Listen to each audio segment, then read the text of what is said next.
Good evening everyone. अभी तक हमने क्या क्या देखा सर? मोड ऑफ एक्सिस देखा, मेथड ऑफ ड्राइवेज देखा, ड्रिलिंग के प्रिंसिपल्स देखे, ठीक है, ड्रिलिंग मेथड्स देखे, ये सारी चीजें हमने देखा। अब हम देख रहे हैं ड्रिलिंग मशीन। वैसे ये ड्रिलिंग मशीन मशीनरी का पार्ट है कि मशीनरी में सर को पढ़ाना चाहिए, लेकिन फिर मैं सोच रहा कि अभी ड्रिलिंग करवा ही दिए हैं तो मुश्किल से 15 मिनट 20 मिनट 30 मिनट का क्लास ये बनता है, तो इसको भी खत्म करवा देते हैं। ठीक है जी बात। तो इसमें एक है जैक हैमर, दूसरा है pneumatic wagon drill, hydraulic wagon drill, down the hole hammer, फिर well hole drill, drifter, stopper, electric coal drill. इसके अलावा एक यूडीएम है यूनिवर्सल ड्रिल मशीन। ये मोटा मोटी ड्रिल मशीन है जो माइंस के अंदर में यूज होते हैं। तो एक एक करके समझते हैं कौन सा क्या है। इन सारे में जो सबसे ज्यादा इंपॉर्टेंट अगर कुछ है तो वो जैक हैमर ही है, जिसके बारे में आपने हर चीज पता होना चाहिए। जो रेड लाइन में लिख रखा है, रेड कलर में जो मार्क्ड है, वो अलग से हाईलाइट करके रखा गया कि ज्यादा इंपॉर्टेंट है। ठीक है, तो चलो समझते हैं। Jack hammer is a pneumatically operated drilling machine. उधर जाता है, उधर से पढ़ने में आसानी होती है। बोर्ड दिख रहा है सबको? चलो, Jack hammer is a pneumatically operated drill machine which is used for drilling horizontal and vertical holes in hard rock formation with air lift. Jackhammer क्या चीज है sir? Jackhammer basically pneumatically operate होने वाला drill machine है जो कि क्या करता है, हॉरिजॉन्टल या वर्टिकल होल ड्रिल करने के लिए हार्ड रॉक के अंदर में यूज करा जाता है एयर लिफ्ट के साथ। ठीक है, ये जैक हैमर जो होता है, अच्छा नीचे लिखा ही है, ठीक है, हाँ ओके। सेकंड पॉइंट क्या बोलता है? Jack hammer is a percussive type of drilling machine. Jack hammer किस टाइप का ड्रिल मशीन है? परकसिव टाइप का है। जैसा कि आपने पता है, एक होता है परकसिव, एक होता है रोटरी और एक होता है रोटरी परकसिव। तो जैक हैमर को अगर कोई अलग से पूछने लग जाए कि किस टाइप का ड्रिल मशीन होता है, तो परकसिव एक्शन पर बेस्ड होता है, इंपैक्ट एक्शन पर बेस्ड होता है। जैक हैमर और hand held compressed air operated percussive drill machine.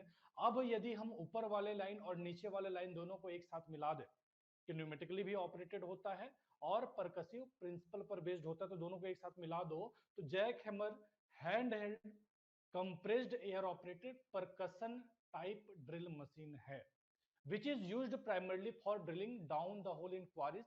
For this reason they are frequently called sinkers। इस नाम को भी याद रखिएगा कि जैक हैमर को ही हम क्या बोल देते हैं, इसी का दूसरा नाम क्या होता है? सिंकर्स भी होता है। क्यों ऐसा होता है? क्वारीज के अंदर में डाउन होल करने के लिए हम जैक हैमर को यूज करते हैं, इसलिए पर्टिकुलरली जैक हैमर को हम सिंकर्स नाम से भी जानते हैं।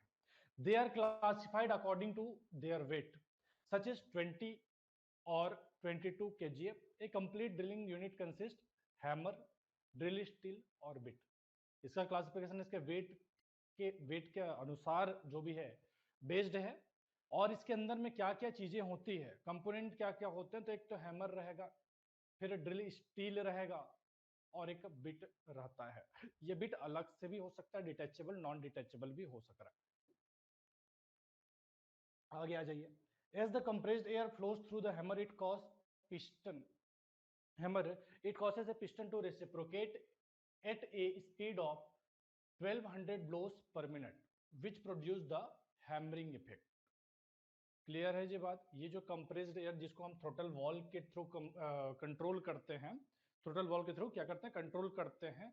उसको जब आप फ्लो करवाते हो तो ये रेसिप्रोकेटिंग मोमेंट क्रिएट करता है, हैमरिंग इफेक्ट क्रिएट करता है। और ये जो रेसिप्रोकेट करता है, किस स्पीड से रेसिप्रोकेट करता है?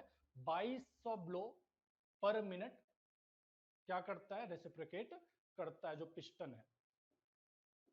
ठीक है जी बात? चलिए आगे देखिए। आगे देखिए, energy of this piston, energy of this piston is transmitted to a bit through a drill steel. The speed of drill is manually controlled by throttle valve which regulate the quantity of air. Drill machine is capable of drilling hole of diameter 30 to 40 mm and 3 meter length। Basically बाजू में जो आप देख रहे हैं वो Jack hammer है। Jack hammer किससे ऑपरेट हो रहा है सर? हैंड हेल्ड ऑपरेटेड रहता है, हाथ से आप ऑपरेट करते हैं। इस पर्टिकुलर मशीन जो आदमी भाई साहब खड़ा लेकर के खड़े हैं, उसके अंदर में आप देख पा रहे हैं कि कोई एयर लेग नहीं लगा है, लेकिन अगर आपको हार्ड रॉक स्टार्टर के अंदर में ड्रिल करना है, एक्स्ट्रा एक्स्ट्रा फोर्स आपको अप्लाई करना है, देन ऐसे कंडीशन में एयर लेग का भी आप यूज कर सकते हैं, विदाउट एयर लेग भी काम चल जाता है। ठीक है, तो ये बेसिकली आप जैक हैमर देख रहे हैं। और ये जो ऑपरेट करने का काम भाई साहब कर रहे हैं, उसके अंदर में जो बिट के पास एनर्जी है वो किसके थ्रू आ रहा है, ड्रिल स्टील के थ्रू आता है। ठीक है, और ये जो स्पीड है किसका, ड्रिल का, उसको हम मैनुअली कंट्रोल करते हैं, किसकी मदद से, थ्रॉटल वॉल्व की मदद से कंट्रोल करते हैं। और ये रेगुलेट किसकी मदद से होता है, क्वांटिटी ऑफ एयर की मदद से, किस क्वांटिटी में आप एयर भेज रहे हैं उसकी मदद से कंट्रोल होता है उसका स्पीड। ठीक है, रेगुलेट होता है उसका स्पीड। ठीक है, कंट्रोल होता है थ्रॉटल वॉल्व से और रेगुलेट होता है क्वांटिटी ऑफ एयर से। Drill machine is capable of drilling holes of diameter, basically 30 से लेकर 40 mm डाया का आप होल कर सकते हैं 3 मीटर लेंथ तक। ड्रिल रॉड में आइदर भी नॉन डिटेचेबल, जो मैं आपको बता रहा था कि जो ड्रिल रॉड है वो डिटेचेबल, नॉन डिटेचेबल हो सकता है अगर आप क्या, चिजल बिट और chisel bit of tungsten carbide, या डिटेचेबल एक्स टाइप हो सकता है जब आप क्या करें, टंगस्टन कार्बाइड बिट का यूज करें। ठीक है, तो डिटेचेबल और नॉन डिटेचेबल दोनों हो सकता है। It is adopted for dry as well as wet drilling, इसको आप ड्राई के साथ साथ वेट ड्रिलिंग के लिए भी यूज कर सकते हैं। ये मोटा माटी इंफॉर्मेशन हुआ किसके बारे में, जैक हैमर के बारे में। कुछ और चीजें देखते हैं इसके स्ट्रक्चर के बारे में कि क्या क्या चीजें होती है, क्योंकि एग्जाम में इससे भी क्वेश्चन बने हैं कि जैक हैमर कंसिस्ट, 4 ऑप्शन दे दिया, jack hammer not consist, 4 option दे दिया। इस तरह के 1-2 क्वेश्चन एग्जाम के अंदर में बने हैं। तो इसके अंदर में जो जो चीजें आपको बोर्ड पे लिखा हुआ दिख रहा है, उसको आप फटाफट से एक बार पढ़ लीजिए। इस पूरे बोर्ड के अंदर में कैसे वर्क करता है, क्या है, कैसे उस मैकेनिज्म को जानने से ज्यादा इंपॉर्टेंट है ये नाम आपको पता होना चाहिए। जो इसमें नाम अलग टाइप के जो दिख रहे हैं, तो उसको एक बार आप पढ़ ले रहेंगे जरूर करके आपके दिमाग में रहेगा। जैसा कि आप देख रहे हैं, जैसा कि आप देख रहे हैं इसके अंदर में क्या होता है, रिफल बार, रिफल ट्विस्ट बार और रिफल नट होता है। अभी तक आप बाकी सारे जो ड्रिलिंग के जो मेथड थे उसमें आप इसको अलग से नहीं देख पा रहे थे। जो ब्लोअर वॉल आपने जिस बात करा, रेचेट मैकेनिज्म, इस मैकेनिज्म को भी अलग से आप अलग से देख सक रहे हैं कि पॉल एंड रेचेट मैकेनिज्म क्या होता है, उसको आगे मैं डायग्राम में भी दिखाऊंगा। ठीक है, चक लीवर हो गया, वाटर पासिस हो गया, फिर रिप्लेसेबल ब्रॉन्ज चक नट हो गया, फिर चक, चक तो सब में रहता ही है, उसको भी अलग अलग जो भी चीजें बता रखी है। मेन ये जो जो मैंने घेरा मारा है ना, उन सारी चीजों को ध्यान में रखिएगा कि एक तो क्या रहता है, ब्लोअर वॉल रहता है, एक थ्रोटल वॉल रहता है जिसके मदद से हम स्पीड को कंट्रोल करते हैं, एक रेचेट एंड पॉल मैकेनिज्म रहता है, और फिर इसके अंदर में एक रिफिल ट्विस्ट बार और रिफिल नट रहता है। ये नाम को मोटा माटी ध्यान में रखिएगा, एग्जाम के अंदर में इस नाम पर बेस्ड ही क्वेश्चन 2-3 बने हैं। ठीक है जी बात, ये रेचेट एंड पॉल अरेंजमेंट है कि कैसे वर्क करता है। आप देख सक रहे हैं ये पॉल हुआ जो एक खांचे पर से जो भी दब करके गुजरेगा। ठीक है, आगे देखो, ये हो गया जैक हैमर के बारे में पूरी जानकारी। अभी तक किसी को कोई दिक्कत है तो बता सक रहे हैं। ब्लर आ रहा है, what do you mean by blows, blows मतलब यार स्ट्राइक कितने बार कर रहा है।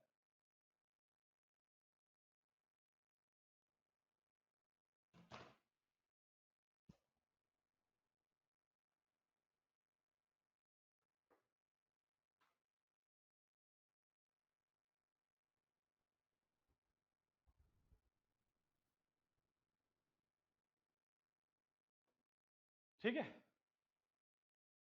आगे देखो, pneumatic wagon drill. Pneumatic wagon drill क्या चीज है, it is compressed air operated drifter mounted drilling machine capable of travelling up and down. इसका जस्ट ना आप एक बार ऐसा पढ़ लीजिए बस, क्योंकि जो मैंने हाईलाइट करा है उसी में से एक आध चीज है जो आपके एग्जाम में बन सक रहा है। वैसे इसके बनने की भी संभावना लगभग नेग्लिजिबल है तो है, लेकिन पढ़ रहे हैं मतलब क्या मशीन है इसलिए अपन पढ़ रहे हैं, लेकिन ऐसे इस पर्टिकुलर चीज का अलग से बनने का कोई ज्यादा चांस नहीं है। क्या याद में रख सक रहे हैं, ये चीज है जिसको ध्यान में रख सक रहे हैं, क्या कंप्रेस्ड एयर ऑपरेटेड होता है। जैसे आपका जैक हैमर था वो भी कंप्रेस्ड एयर ऑपरेटेड ही था, न्यूमेटिकली अगर बोल रहे हैं मतलब कंप्रेस्ड एयर ऑपरेटेड ही था। ये भी क्या होता है, कंप्रेस्ड एयर ऑपरेटेड होता है, ड्रिफ्टर माउंटेड ड्रिल मशीन होता है, capable of drilling ups and down. Machine is either pneumatic tyre mounted और crawler chain mounted. Drilling action is rotary. ये किस पर बेस्ड है सर, ये रोटरी एक्शन पर बेस्ड है। पिछला वाला क्या था, परकसिव पर बेस्ड था, ये रोटरी पर बेस्ड है। ड्रिल होल ऑफ डायमीटर सारा देख लीजिएगा, ठीक है, कौन सा बिट यूज होता है, क्या होता है। हाइड्रोलिक वैगन ड्रिल, इसके पहले जो था वो न्यूमेटिक वैगन ड्रिल था, अभी आ गया हाइड्रोलिक वैगन ड्रिल। तो बेसिकली वो किससे था, कंप्रेस्ड एयर ऑपरेटेड था। यहाँ पे आपका क्या हो जाएगा, hydraulically operated heavy duty drill machine रहेगा, ठीक है, पावर्ड बाय डीजल इंजन। ये भी रोटरी एक्शन बेस्ड है। पिछला आपने देखा न्यूमेटिक वैगन ड्रिल था, ये है हाइड्रोलिक वैगन ड्रिल। ये न्यूमेटिकली ऑपरेट हो रहा था या कंप्रेस्ड एयर ऑपरेटेड था। ये किससे ऑपरेट हो रहा है, जैसा कि नाम में लिखा है कि हाइड्रोलिकली ऑपरेट हो रहा है, ठीक है जी बात। लेकिन दोनों के दोनों किस पर बेस्ड है, रोटरी एक्शन पर बेस्ड है, ठीक है। बाकी देख लीजिएगा, आगे आ जाओ। डाउन द होल हैमर, इस पर से एक आध क्वेश्चन बने हैं, गेट में नहीं, दूसरे किसी एग्जाम में, तो इसको पढ़ लीजिए अच्छे से। It is a compressed air operated rotary drilling machine, generally crawler mounted and drifter is placed behind the drill bit. The thrust applied on DTH bit varies from 1 to 2 ton with a rotational speed of 100 rpm. It can negotiate a steeper gradient, क्या negotiate, हाँ okay, negotiate it steeper gradient 1 in 2.5 with a traveling speed of 1.6 to 5 km per hour. Machine is used for drilling holes of diameter varying from 100 mm to 300 mm. Machine works at pressure varying from this blows frequencies 1000 to 2500 times per minute. Drill bit used is button bit detachable. ये bit थोड़ा अलग type का bit हुआ, इसको मैं दिखा दूंगा diagram में अगर होगा तो बेसिकली इस पर्टिकुलर मेथड में हम क्या बटन टाइप का बिट यूज कर रहे हैं। और बाकी फिर ऑपरेशन का जो काम हुआ, compressed air operated rotary drill machine है। Compressed air operated, actually rotary नहीं है, ये रोटरी परकसिव ड्रिल मशीन है। रोटरी के अलावा परकसिव मोशन भी होना है, ठीक है। तो ये सारी चीजें हैं, मेन ये लाइन है जिसको आप ध्यान में रख सक रहे हैं। एक ये अलग से चीज आया, बटन टाइप का डिटेचेबल ड्रिल बिट यूज हो रहा है। समरी कर देंगे जी मालिक, चलो ठीक है। तो ये हो गया, आगे आ जाओ। Well hole drill, well hole drill क्या है, it is a crawler mounted drilling machine operated either by diesel engine और by an electric engine. It drill hole of 125 mm to 300 mm diameter and depth varying from 6 meter to 18 meter. The drilling machine is rotary as well as percussive type.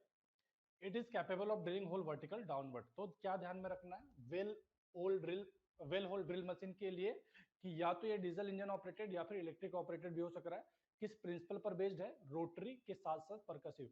अभी देखो यार, class की starting में आपको हो सकता है confusion रहा होगा कि क्या रोटरी है क्या परकसिव है, क्या रोटरी परकसिव है, और फिर अलग से जो ड्रिलिंग के मेथड आते थे, मशीन आते थे, थोड़ा सा कंफ्यूजन मुझे भी हुआ करता था, आपको भी हुआ रहा होगा।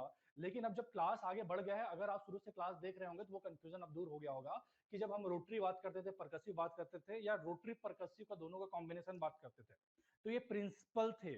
और जब हम ये सारे वेल होल ड्रिल या यूडीएम या जैक हैमर या ड्रिफ्टर या स्टॉपर की जो बात कर रहे हैं, ये क्या चीज है सर, ये मशीन है, मशीन है। और ये जो मशीन है वो किसी ना किसी प्रिंसिपल पर बेस्ड होगा। कौन से, ड्रिलिंग के प्रिंसिपल पर बेस्ड होगा। तो यहाँ पर जैसा हम देख रहे हैं कि ये रोटरी के साथ साथ परकसिव है। तो ये मेरे ख्याल से एक ओवरव्यू, एक क्लियरिटी मिल गया होगा। ये क्लियरिटी आपके एग्जाम के लिए काफी है। It is capable of drilling hole vertically downward, क्या कर सक रहा है ये, वर्टिकली डाउनवर्ड होल ड्रिल कर सक रहा है। क्लियर है जी बात। आगे देखिए, ड्रिफ्टर, ये एग्जाम में आया है, गेट में नहीं लेकिन दूसरे किसी एग्जाम में कभी आया है, तो एक बार जस्ट पढ़ लो। इट इज, इसका वीडियो भी है, अगर चाहे तो वीडियो में दिखा दूंगा। It is drill used for horizontal holes in mining operation and tunnel driving. It is mounted on some type of rig or frame and is mechanically fed into the work.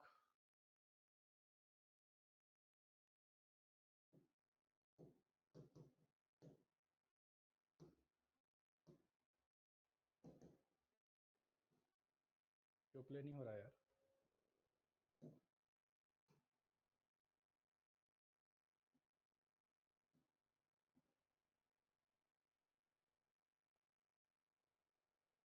चलो ठीक है।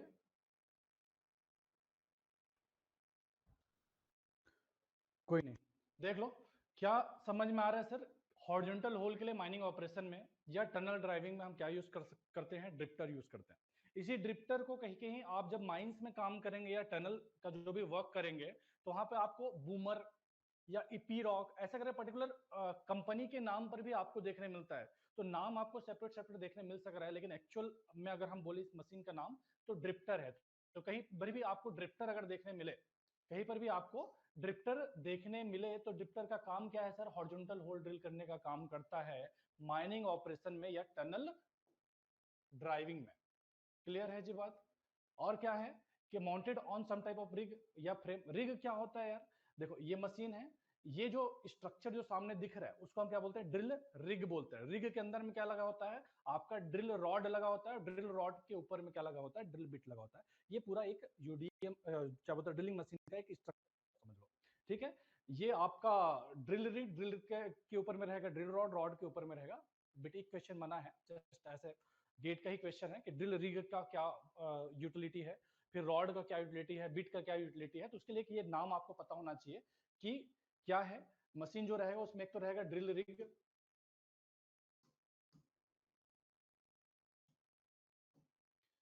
क्या रहेगा?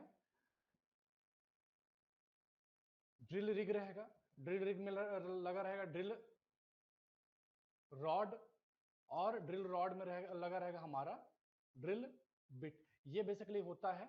और basically जो energy transfer का जो काम होता है प्राइम में, वो मूवर के थ्रू किस में ट्रांसफर होगा? ड्रिल रिग में ट्रांसफर होगा। ड्रिल रिग से एनर्जी का जो ट्रांसफर होगा वो ड्रिल रॉड पे होगा, और ड्रिल रॉड से जो एनर्जी वो ट्रांसफर होगा ड्रिल बिट पे। इस तरह से हमारे जो ड्रिलिंग मशीन है वो वर्क करता है। ठीक है, चलो क्वेश्चन देखोगे समझ में आ जाएगा क्या चीज मैं बताना चाह रहा हूँ। क्वेश्चन एक आया हुआ है गेट में इस टाइप का, एक तो गेट में, एक डीजीएमएस फर्स्ट क्लास में। स्टॉपर, स्टॉपर, ठीक है। स्टॉपर ड्रिल क्या हो गया? जैसा कि आपका क्या था, एक अभी आपने देखा ड्रिफ्टर देखा। ड्रिफ्टर क्या काम आ रहा था सर? टनल ड्राइविंग में या माइनिंग ऑपरेशन में हॉरिजॉन्टल ड्रिल करने के काम आ रहा था। ये किस काम में आएगा? अप होल या ओवरहेड ड्रिलिंग के काम में आएगा, जैसा कि भाई साहब बाजू में हेलमेट पहन के होल कर रहे हैं। ठीक है, तो अप होल ड्रिल के लिए काम आएगा। The used usual stopper is a hammer drilling with a self rotating drill bit and automatic feed by mean of air piston। ठीक है, किससे स्टॉपर जो होता है वो क्या होता है? हैमर ड्रिल होता है। हैमर ड्रिल होता है, हैमर बोलो, चाहे परकसिव ड्रिल होता है बोलो। हैमर की जहां बात आएगा, हैमरिंग भेग जहां कहीं भी आएगा, वो क्या है? परकसिव। जी क्लियरिटी मेरे ख्याल सब तक तो आ गया होगा। ठीक है, ये वीडियो चलना चाहिए था यार, पता नहीं बार बार इधर उधर पीपीटी शेयर हुआ करके हो गया। नहीं, हर एक का वीडियो रखा हुआ था। चलो कोई नहीं, मैं ग्रुप में शेयर कर दूंगा, बाद में देख लीजिएगा। नहीं भी देखेंगे कोई ज़्यादा दिक्कत है नहीं। जो मैं बता रहा हूँ उतना ही ध्यान में रखने का है कि सिंगल पे कर रहा है। जो चीज़ मैं बता रहा हूँ वही चीज़ है जो एग्जाम में पूछा जाता है। इन डेप्थ हमको पीएचडी करने नहीं जाना है किसी भी टॉपिक पे। Electric coal drill. Electric coal drill क्या चीज़ है? It's hand held drill machine use for drilling holes in coal and similar soft rock. क्या होता है sir? Electric coal drill hand held drill machine होता है, जो कि किस काम में आता है? कोल या उसी प्रकार के जो भी सॉफ्ट रॉक है उसमें ड्रिल करने के काम में आता है। ठीक है, इलेक्ट्रिकली ऑपरेट होता है, रोटरी ड्रिलिंग मशीन है। किससे ऑपरेट होता है? Squirrel cage induction motor with flame proof casing. क्या समझे sir? Hand held electric drill machine है जो कि कोल या उसी प्रकार के सॉफ्ट रॉक के अंदर में यूज होता है। ठीक है, और स्क्वायरल केज इंडक्शन मोटर इसके अंदर में लगा होता है। आगे देखते हैं आउटपुट पावर क्या होता है। 1 किलो वॉट या 125 वोल्ट, या फिर उसके साथ में बोलो 50 हर्ट्ज एसी जो पावर इसमें सप्लाई होता है। With changeable gear pairs, the rotation of drill bit and rod is 400 to 600 RPM. आगे देखो, drill can also be operated by remote control. The drill rod is of diamond section and turbine section. इस particular electric coal drill की बात करेंगे तो इसमें नया चीज आपको जो देखने मिलेगा, नया चीज जो आपको देखने मिलेगा वो यही चीज है कि इसमें जो ड्रिल रॉड होता है वो स्पेसिफिक टाइप का होता है, डायमंड सेक्शन या टरबाइन सेक्शन। क्या है मैं आगे आपको डायग्राम में दिखाऊंगा। इसके अलावा जो ड्रिल बिट रहेगा वो किस क्या चीज का रहेगा? टंगस्टन कार्बाइड टिप, जिसका टिप क्या रहेगा? टंगस्टन कार्बाइड का बना होगा। The rate of penetration of the bit is 1.5 metre per minute and can drill holes of depth up to 2 meter with 45 mm diameter. The different type of drill bit used in electric coal drill are eccentric type, concentric type and VEE type। ये तीन type के drill bit use होता है। ये तीनों type के drill bit का मैं क्या आगे डायग्राम दिखा दूंगा। फिलहाल के लिए आप इतना ध्यान में रखिए कि डायमंड सेक्शन का रॉड आप कब यूज करेंगे और टरबाइन सेक्शन का रॉड आप कब यूज करेंगे। ध्यान में रखिएगा कि अगर सॉफ्ट कोल फेस है, सॉफ्ट कोल फेस है, तो वहां पे आप डायमंड सेक्शन का क्या ड्रिल रॉड यूज करेंगे, और हार्ड कोल फेस है तो वहां पे आप turbine section drill rod use करेंगे। और जब हम बात करते हैं ड्रिल बिट की, तो इसेंट्रिक टाइप का ड्रिल बिट कब आप यूज करेंगे, हार्ड कोल या स्टोन कटिंग जब आपको करना है तो इसेंट्रिक टाइप का ड्रिल बिट आप यूज करेंगे। कॉन्सेंट्रिक टाइप का ड्रिल बिट आप हार्ड और होमोजीनियस ग्राउंड के अंदर में करेंगे, जबकि वी टाइप का ड्रिल बिट, ठीक है, वी टाइप का ड्रिल बिट कहां पे यूज करेंगे, सॉफ्ट कोल या सॉफ्ट स्टार्टा में आप यूज करेंगे।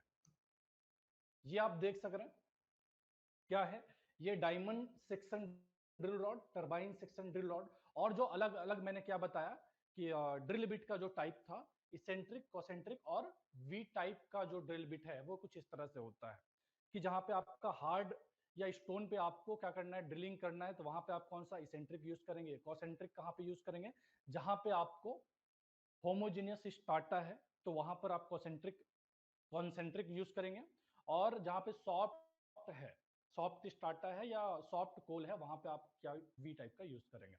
ये आपका क्या हो गया, इलेक्ट्रिक कोल ड्रिल मशीन हुआ, कुछ नहीं, हाथ से ही ऑपरेट करते हैं। अगर कोई माइंस में काम किया होगा तो इसको लीमेन लैंग्वेज में क्या कहते हैं एक बार बता दो यार, मुझे अभी ध्यान नहीं आ रहा है, जो वहां पे जनरल बोलचाल की भाषा में जो बोलते हैं। ठीक है, अभी के लिए तो इलेक्ट्रिक कोल ड्रिल है, आप ध्यान में रखो। तो ये हो गया। अभी एक यूज में नहीं आता है, कहीं पे माइंस में देखने मिल जाता है, कहीं पे क्या माइंस में मिलता है, यहाँ जहाँ पे आपको एक बेल्ट बैठाना है, बेल्ट बैठाने के लिए कहीं पे होल लगाना पड़ता है, जाम करने के लिए होल लगाना पड़ता है, वहां पे आपको हैंड हेल्ड ड्रिल मशीन दिख जाता है या जो भी इलेक्ट्रिक ड्रिल मशीन दिख जाता है। बाकी अभी कोल माइन के अंदर में इसको रिप्लेस कर दिया है, किससे रिप्लेस कर दिया गया है, यूनिवर्सल ड्रिल मशीन से। अगर हम बात करें conventional method drilling and blasting के, और जब हम कंटिन्यूस माइनर की बात करते हैं तो वहां पे सपोर्ट अपोर्ट करने के लिए जो हम ड्रिल मशीन यूज करते हैं वो आपका हो गया ट्विन बोल्टर या क्वाड बोल्टर। ठीक है, तो ये आपको एक छोटे मोटे काम के लिए आपको ऐसा देखने मिलेगा, अदरवाइज पहले जो यूज करते थे मेजरली वो अभी बंद हो चुका है। तो यहाँ तक की बातें समझ में आया तो बता सक रहे हैं, इसको एक बार देख सक रहे हैं क्या है कैसे है। ठीक है, आगे देखिए, ये जो मैं आपको बता रहा था कि वो जो मशीन पहले यूज होता था उसको जो रिप्लेस कर दिया गया यूडीएम से, यूनिवर्सल ड्रिल मशीन से, तो वो ये है, क्रॉलर माउंटेड मशीन होता है। किस काम में आता है, roof side floor bolting at various angle. तो इसको आप जैसे आपको रूफ में बोल्टिंग करना है, साइड में बोल्टिंग करना है, या फिर फ्लोर में भी अगर आपको बोल्टिंग करना है, तो किसी भी एंगल पे यूनिवर्सल ड्रिल मशीन मतलब बेसिकली आपका ये 360 डिग्री पे इसका बूम घूम सक रहा है, तो आप इसको यूज कर सकते हैं। Machine can add more drill and holes up to कितना मीटर, 20 मीटर लॉन्ग होल भी आप इसकी मदद से कर सकते हैं। ठीक है जी, बात क्लियर है। ये सारे ड्रिल मशीन हुए जो माइंस के अंदर में यूज होते हैं अलग अलग पर्पस के लिए। ठीक है, क्लियर है, कहीं कोई समस्या तो बता सक रहे हैं, अदरवाइज फिर आगे बढ़ते हैं।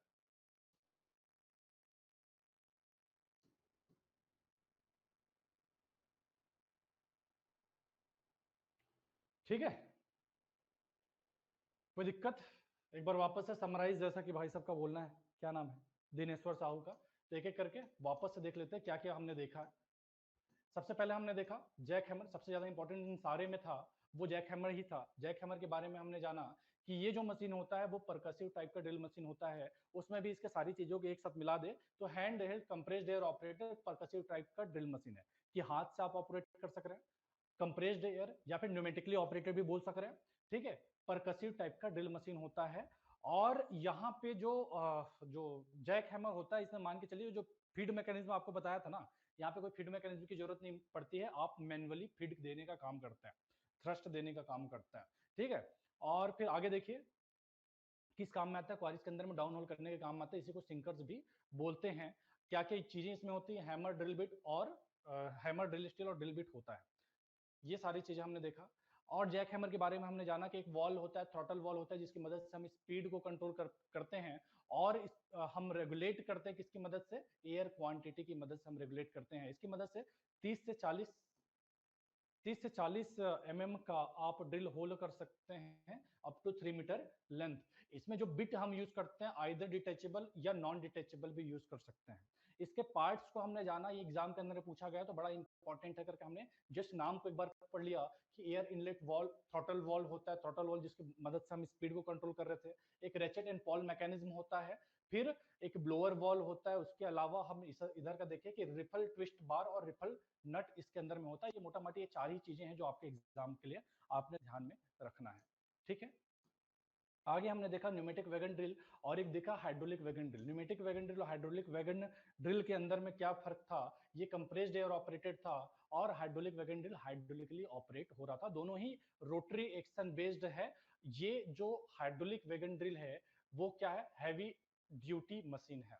डाउन द होल डीटीएच जो मशीन है उसके बारे में हमने समझा कि ये क्या होता है, ये भी रोटरी परकसिव ड्रिलिंग मशीन है। कौन, डीटीएच जो है रोटरी परकसिव ड्रिल मशीन है। इसमें हमने स्पेशल टाइप का ड्रिल बिट देखा, बटन टाइप का ड्रिल बिट जो है यूज होता है। फिर हमने वेल होल ड्रिलिंग को देखा। वेल होल ड्रिलिंग क्या होता है, ये रोटरी भी हो सक रहा है, परकसिव भी हो सक रहा है, डीजल या फिर इलेक्ट्रिक इंजन दोनों ही आप दोनों से ही चला सक रहे हैं। फिर हमने समझा ड्रिफ्टर, ड्रिफ्टर क्या काम में आता है, हॉरिजॉन्टल होल ड्रिल करने के काम में आता है। कहाँ पे, माइनिंग ऑपरेशन में या टनल ड्राइविंग वर्क में, ठीक है जी बात। आगे देखा हमने स्टॉपर। स्टॉपर जैसा कि ड्रिफ्टर आपके हॉरिजॉन्टल होल करने के काम आ रहा था, वैसे स्टॉपर आपको वर्टिकल अपवर्ड होल करने के काम आता है। और ये जो होता है हैमरिंग इफेक्ट पर बेस्ड होता है, परकसिव मोशन पर बेस्ड होता है, सेल्फ एक्टिंग ड्रिल बिट इसमें लगा होता है, ठीक है। इलेक्ट्रिक कोल्ड ड्रिल को हमने जाना कि इलेक्ट्रिक कोल्ड ड्रिल जो होता है उसके अंदर में स्क्वायरल के जो इंडक्शन मोटर लगा होता है। और ये यूज कहाँ पे होता है, कोल या सिमिलर टाइप के रॉक के अंदर में यूज होता है। कौन, इलेक्ट्रिक कोल्ड ड्रिल। ये जो इलेक्ट्रिक कोल्ड ड्रिल है उसको आप रिमोट से भी ऑपरेट कर सकते हैं। इसमें दो स्पेसिफिक चीजें हमने जाना, एक तो इसका ड्रिल रॉड जो यूज होता है वो स्पेसिफिक टाइप का है, उसके अलावा इसके ड्रिल बिट के बारे में हमने जाना। तो जब ड्रिल रॉड की हम बात कर रहे थे तो एक तो डायमंड सेक्शन ड्रिल रॉड है, दूसरा एक टरबाइन सेक्शन ड्रिल रॉड है। और जब हमने ड्रिल बिट के बारे में जाना तो इसेंट्रिक, कॉसेंट्रिक और वी टाइप का ड्रिल बिट है। इसको भी अलग अलग पर्पस में हम यूज करते हैं, जैसे डायमंड को हम यूज करते हैं सॉफ्ट कोल फेस पे और टरबाइन को हम यूज करते हैं हार्ड कोल फेस पे। जब हम टाइप करें ड्रिल बिट की तो इसेंट्रिक टाइप को हम यूज करते हैं हार्ड कोल या स्टोन कटिंग में, कॉसेंट्रिक को हार्ड होमोजेनियस ग्राउंड पे, और वी टाइप को हम यूज करते हैं सॉफ्ट कोल या सॉफ्ट स्टार्टर के अंदर में। तो ये हमने जाना कोल्ड ड्रिल। देन आए यूनिवर्सल ड्रिल मशीन, जिसे आप किसी भी एंगल पे होल कर सकते हैं माइंस के अंदर में। इसका यूज करके आप कहाँ पे, फ्लोर पे, साइड पे या रूफ पे भी बोल्टिंग का काम कर पाते हैं, ठीक है। एक्सटेंशन लगा करके या ड्रिल रॉड ऐड करके आप 20 मीटर तक का होल इसकी मदद से कर सकते हैं। क्लियर है जी बात। I have seen UDM in mine, ठीक है। माइन के अंदर में अगर आप जाएंगे कन्वेंशनल मेथड से वहाँ काम चल रहा है तो यूडीएम तो आपको देखने मिलेगा ही मिलेगा, ठीक है। चलो आगे देखते हैं बोर होल डेविएशन। और भी कई सारी चीजें हैं जो यूडीएम के बारे में आप जान सक रहे हैं, लेकिन हमारे काम का जितना था उसको हमने समझ लिया, उससे ज्यादा आपके एग्जाम में नहीं पूछा जाएगा, ठीक है। आते हैं, ये ड्रिल मशीन के बारे में देख लिया मोटा मोटी आधे घंटे में हमने। जो क्वेश्चन बनेगा यहीं से बनेगा। अभी देखो यार अब क्या बोलूँ मैं, ठीक है। देख लेना यार नोटिफिकेशन, मुझे भी आइडिया नहीं है। मेरे ख्याल से एसएसएल एम्प्लॉय के लिए गेट वेट में ऐसा कोई एज रिलेक्शन वाला कोई चीज़ नहीं है। दूसरा चीज़, गेट के लिए कोई एज लिमिट नहीं है। गेट आप जितने भी साल के हो गए दिला सकते हैं, एज लिमिट कोल इंडिया के अंदर में ज्वाइन करने के लिए, ठीक है। चलो आ जाओ, बोरहोल डेविएशन क्या चीज़ है देखते हैं।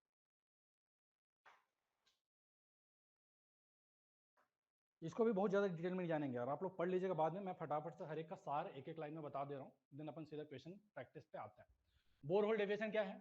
Departure of the borehole, whether vertical or inclined from its set course on its own, such deviation is known as deviation of borehole.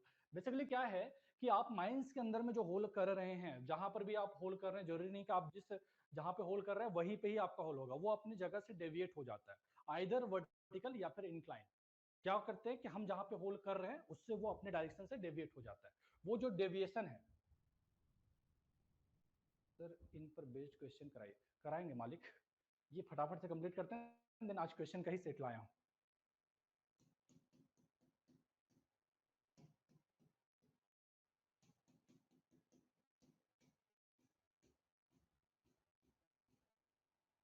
ये क्वेश्चन है मोटा मोटी 35-40 क्वेश्चन है जो आज करवाने वाले हैं। ठीक है, जो क्लास में जो भी करवाया हूँ आपको वहां से दिख जाएगा किस तरह के क्वेश्चन है जो एग्जाम में सेकंड क्लास में बने हैं, फर्स्ट क्लास में बने हैं। ठीक है, तो सारा दिखेगा, लेकिन पहले सिलेबस फटाफट से कर, ज्यादा कुछ नहीं है, फटाफट वही बोल तो रहा हूँ ना, चीजें है लेकिन अपन उतना ही देखेंगे जितना एग्जाम के लिए काम का है। जबरदस्ती का हमने पीएचडी किसी भी टॉपिक पे करने नहीं जाना, आपका टाइम इंपॉर्टेंट है, और ये टाइम जो है 1 साल के अंदर अंदर में आपने गेट में AIR 1 लाना है। तो सब कुछ पढ़ने नहीं जाएंगे, उतना ही पढ़ने जाएंगे जितना एग्जाम के लिए जरूरी है। चलो देखो, क्या समझा हमने कि बेसिकली जो बोर होल आप कर रहे हैं ना सर, बोर होल जहां पे आप कर रहे हैं वहां पे ना होकर के इधर उधर डेविएट हो जाते हैं। डेविएशन को भी अगर हम अच्छे से बोले हैं तो such deviation is often very significantly usually 2 degree और 30 मीटर लेंथ, मतलब 30 मीटर लेंथ अगर आप बोर होल करते हैं तो 2 डिग्री डेविएशन हो जाता है। कितना हो जाता है? 2 डिग्री डेविएशन हो जाता है। The deviation is in both azimuth end of vertical. The borehole tends to wander away from the proposed plane and also change its angle with horizontal. Basically ये जो डेविएशन का काम है वो एजिमुथ पे भी हो सकता है, वर्टिकल में भी हो सकता है। हम जो बोर होल कर रहे हैं वो जिस प्लेन पे आप करना चाह रहे थे उस प्लेन से क्या हो जाता है, दूर चला जाता है, उस प्लेन से क्या हो जाता है, बिछड़ जाता है, इधर उधर हो जाता है।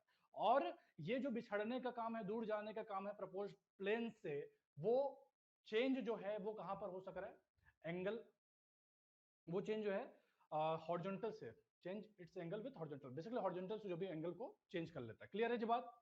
क्या समझा हमने सर? ये जो डेविएशन है वो क्या होता है, बेसिकली हर 30 मीटर पे 2 डिग्री होता है। अगर आप दूसरा कोई एग्जाम देते हैं गेट के अलावा, उसमें ऐसा ये भी क्वेश्चन बना है कि बोर होल डेविएशन पर 30 मीटर कितना होता है, तो 2 डिग्री, 4 डिग्री, 5 डिग्री ऐसा करके ऑप्शन बनता है। तो इसको आप ध्यान में रख सक रहे हैं, एक यूजुअल डेटा है कि 2 डिग्री डेविएट होता है। ठीक है, फिर डेविएशन जो होता है वो कहां पे हो सक रहा है, एजिमुथ में भी हो सक रहा है, वर्टिकल में भी हो सक रहा है। बोर होल क्या करता है, कोशिश करता है इधर उधर भागने का, जो भी प्रपोज प्लेन था उससे इधर उधर चला जाता है। Measurement of the deviation of the bore hole is called bore hole survey. वो जो बोर होल का डेविएशन है उसको मेजरमेंट करने का जो प्रोसेस है उसको हम क्या बोलते हैं, क्या बोलते हैं, बोर होल सर्वे बोलते हैं।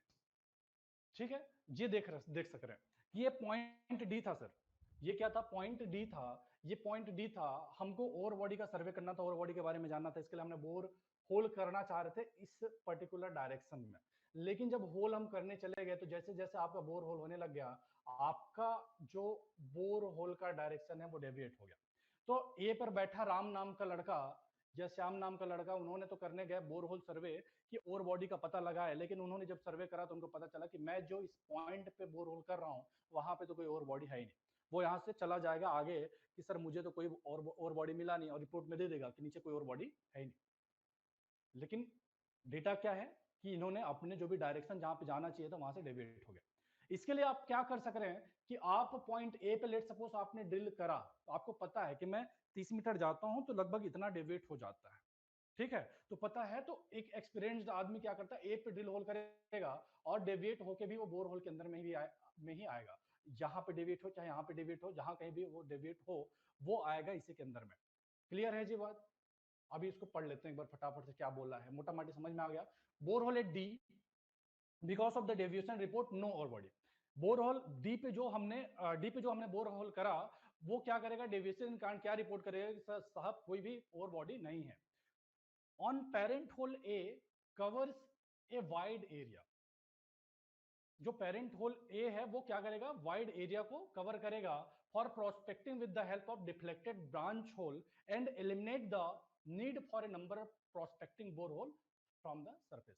अभी जब हम बेसिकली ए से जो भी आप होल करेंगे वो एलिमिनेट करेगा, number of prospecting bore whole करने का जो नीड है उसको एलिमिनेट करेगा। क्लियर सी बात है, जो लिखा है वही समझने का है।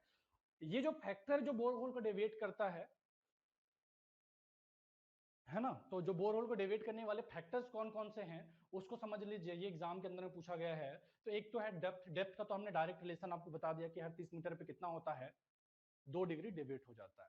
उसके अलावा क्या है, एंगल, नेचर ऑफ स्टार्टा, किस तरह का आपका स्टार्टा है, जैसे फॉल्ट प्लेन वगैरह है, क्लीवेज वगैरह है, तो जिस डायरेक्शन में क्लीवेज है उस डायरेक्शन में मुड़ सक रहा है, या लूज कहीं पे ग्राउंड मिला तो आपका ड्रिल रॉड जो है हो सकता है उसी डायरेक्शन में घूमने लग गया, मुड़ने लग गया। तो बेसिकली नेचर ऑफ स्टार्टा, उसके अलावा ड्रिलिंग टेक्निक, कौन से टेक्निक से आप क्या कर रहे हैं, होल कर रहे हैं। तो ये मेजर मेजर 4 फैक्टर है, नाम याद में रखिएगा, एग्जाम में पूछता है।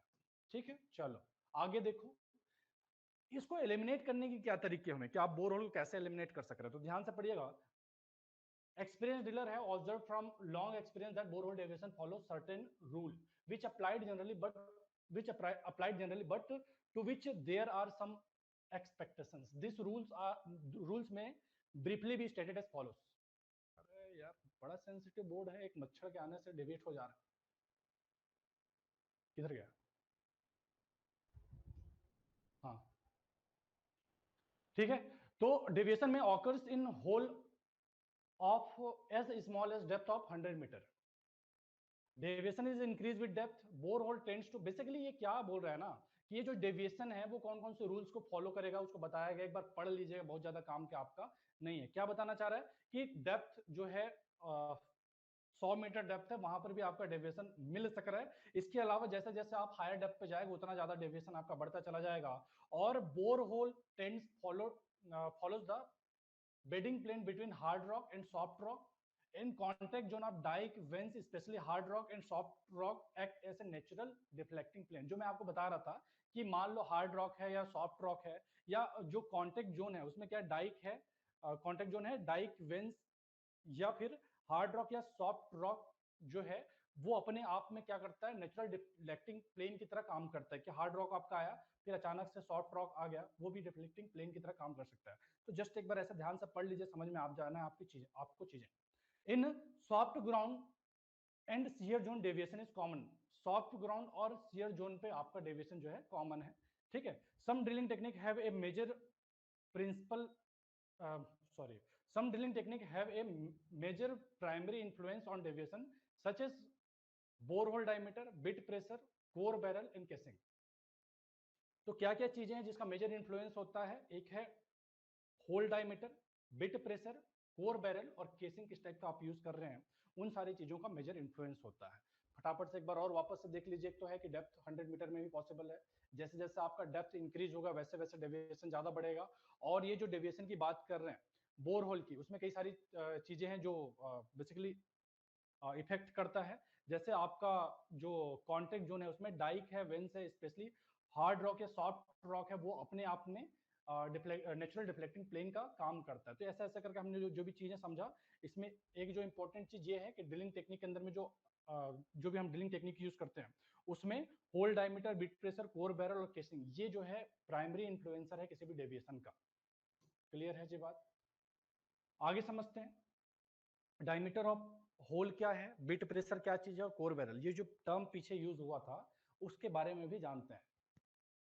पूरा ऊपर ऊपर से जा रहा है, कुछ समझ में आ रहा है कि नहीं आ रहा है? अभी तक कोई बात नहीं आ रही सर, ठीक है आप बोलते रहिए, हम तो क्वेश्चन का इंतजार कर रहे हैं। समझ में आ रहा है ना भाई? पूरा ऊपर ऊपर से तो नहीं जा रहा है। ये जो मैं लिखा हुआ है बोर्ड में उन हर एक लाइन से क्वेश्चन बने एग्जाम के अंदर में, ठीक है? तो आगे दिखेगा आपको।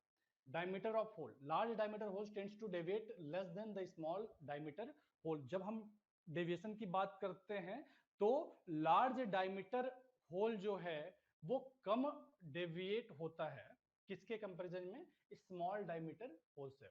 It has been observed that BX size, just वो डेटा को बता रखा है, जो आपका साइज था ना एनएक्स, बीएक्स, ईएक्स, तो उसका एक रिजल्ट बता रखा है कि बीएक्स साइज का जो होल है, बोर होल है, इज 2 to 3 डिग्री पर 30 metre, with other combination being similar it may become double with this in X size and triple in EX size. तो जो अलग अलग साइज है उसके हिसाब से जो डेविएशन है वो बढ़ जा रहा है। जैसे हम बोल रहे हैं बीएक्स में 2 से 3 डिग्री था, वहीं पे जब आप एक्स में आते हैं या ईएक्स में आते हैं तो एक्स के केस में डबल हो जाता है और ईएक्स के केस में ट्रिपल हो जाता है। जो भी हमने ऑब्जर्व करा है डेटा को उसके बेसिस पे ये बता रहे हैं। बिट प्रेशर, बिट प्रेशर क्या है? High bit pressure accelerate deviation, जितना ज्यादा बिट पे प्रेशर आएगा उतना ज्यादा डेविएट होगा। और thus a sharp bit drilling at moderate penetration will require less bit pressure। क्या बोल रहे हैं? जितना ज्यादा बिट प्रेशर रहेगा उतना ज्यादा वो डेविएशन को एक्सेलरेट करेगा। ऐसे कंडीशन में आप क्या करते हैं? Sharp bit drilling eight moderate penetration will required less bit pressure and consequently deviate less than blunt bit or bit that is feed faster। तो बेसिकली आपने डेविएशन रोकना है तो क्या करने की जरूरत है, आपका बिट जो है वो क्या रहे, शार्प रहे। शार्प और ब्लंट, ये जो ब्लंट टर्म आया है उसका क्या मतलब हुआ, जैसे आपका ये बिट था, बिट जो था वो शार्प था, लेट सपोज जो भी है शार्प था, अभी क्या हो गया, ऊपर से घसटा करके ये कुछ इस तरह से हो गया, ब्लंट हो गया है। क्लियर है जी बात, एक तो शार्प है और घसटा करके वो अभी ये घसटा करके ब्लंट हो गया, वो अभी कनेक्ट कर पा रहे होंगे कि क्या ऊपर का जो चिकना सा हो गया है वो, ठीक है। तो जब वो ब्लंट रहेगा वैसे कंडीशन में क्या होगा कि हाई प्रेशर आपको देना पड़ेगा, जितना ज्यादा हाई प्रेशर आपने देना पड़ेगा क्या होगा, उतना ज्यादा डेविएशन के चांस रहेंगे। क्लियर है, आगे आ जाओ, core barrel. A diamond drill hole tends to stay straight. अब जो हमने बताया कोर बैरल के नीचे में बॉटम सेक्शन में जो आप ड्रिल बिट लगा रहे थे उसमें आप बाकी के भी बिट टाइप है ना, तो उसको भी यूज कर सक रहे हैं, जैसे आपका क्राउन टाइप का था। लेकिन अगर आप डायमंड टाइप का ड्रिल बिट यूज करते हैं तो वहां पे स्ट्रेट जाने के चांसेस ज्यादा है, वो ज्यादा डेविएट नहीं होता है। तो कोर बैरल का भी एक फैक्टर है जो कि डेविएशन को इन्फ्लुएंस करता है। One of the factor against deviation is constraining the constraining the barrel by the hole. This effect this is affected by a stiffness of barrel and its clearance in the hole. Such a long heavy walled core barrel close to hole sides with reduced deviation, worn core barrel aggravate tendency to deviate. This is also case if light bore rod is used. ठीक है, छोड़ दीजिए इसको। कुल मिला के क्या है, क्या समझा हमने, एक तो डायमीटर ऑफ होल है, एक बिट प्रेशर है, और तीसरा है कोर बैरल। कोर बैरल के अंदर में आप कौन सा टाइप का बैरल यूज कर रहे हैं, हैवी टाइप का हैवी वॉल्ड बैरल यूज कर रहे हैं कि लाइट वॉल्ड बैरल यूज कर रहे हैं, या फिर बिट जो यूज कर रहे हैं, कौन सा बिट यूज कर रहे हैं, डायमंड बिट यूज कर रहे हैं या दूसरा टाइप का रोटरी बिट यूज कर रहे हैं, तो वो भी जो है इफेक्ट करेगा। ठीक है, ये हो गया डेविएशन। डेविएशन को कंट्रोल करने के क्या क्या मेथड है, कैसे आप रिड्यूस कर सक रहे हैं, देख लीजिएगा, उसको पढ़ लीजिएगा, कोई खास काम का नहीं है। ठीक है, बोरहोल सर्वे खत्म ही नहीं हो रहा है यार।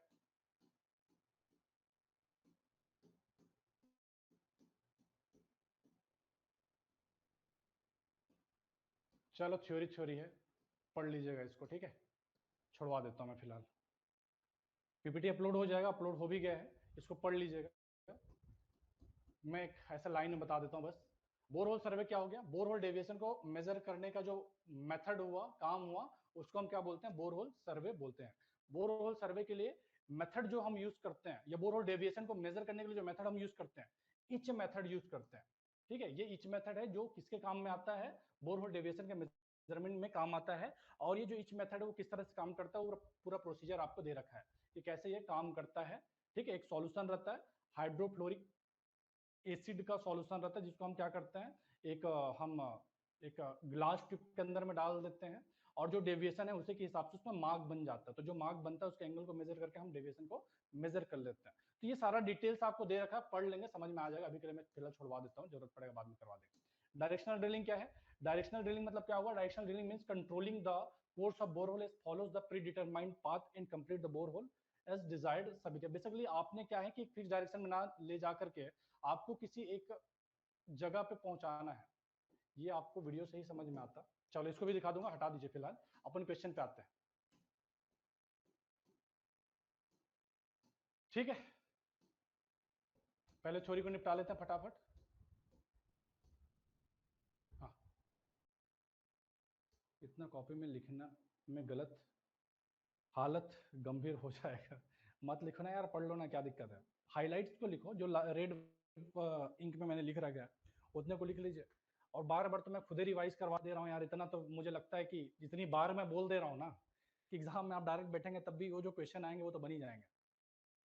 तो देख लीजिए, आप अपने हिसाब से जो भी कर सक रहे हैं, दोबारा से वापस आपको लिखने की जरूरत नहीं है, जो है उसी में से पढ़ सक रहे हैं, या लिखना है तो हाईलाइट्स को लिख सक रहे हैं कि एक एक पॉइंट हर एक में से लिख लिए।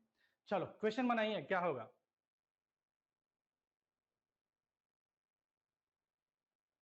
अभी क्या थ्योरी थ्योरी करते करते मेरा भी ऐसा हो गया ना कि एग्जॉस्ट हो गया हूँ, तभी अपन क्वेश्चन करते हैं कुछ, जितना हो सक रहा है देखते हैं। उसके बाद में बीच में ब्रेक ले लेंगे 15 मिनट का, उसके बाद सेकंड हाफ में बाकी सब देखेंगे। कीजिए।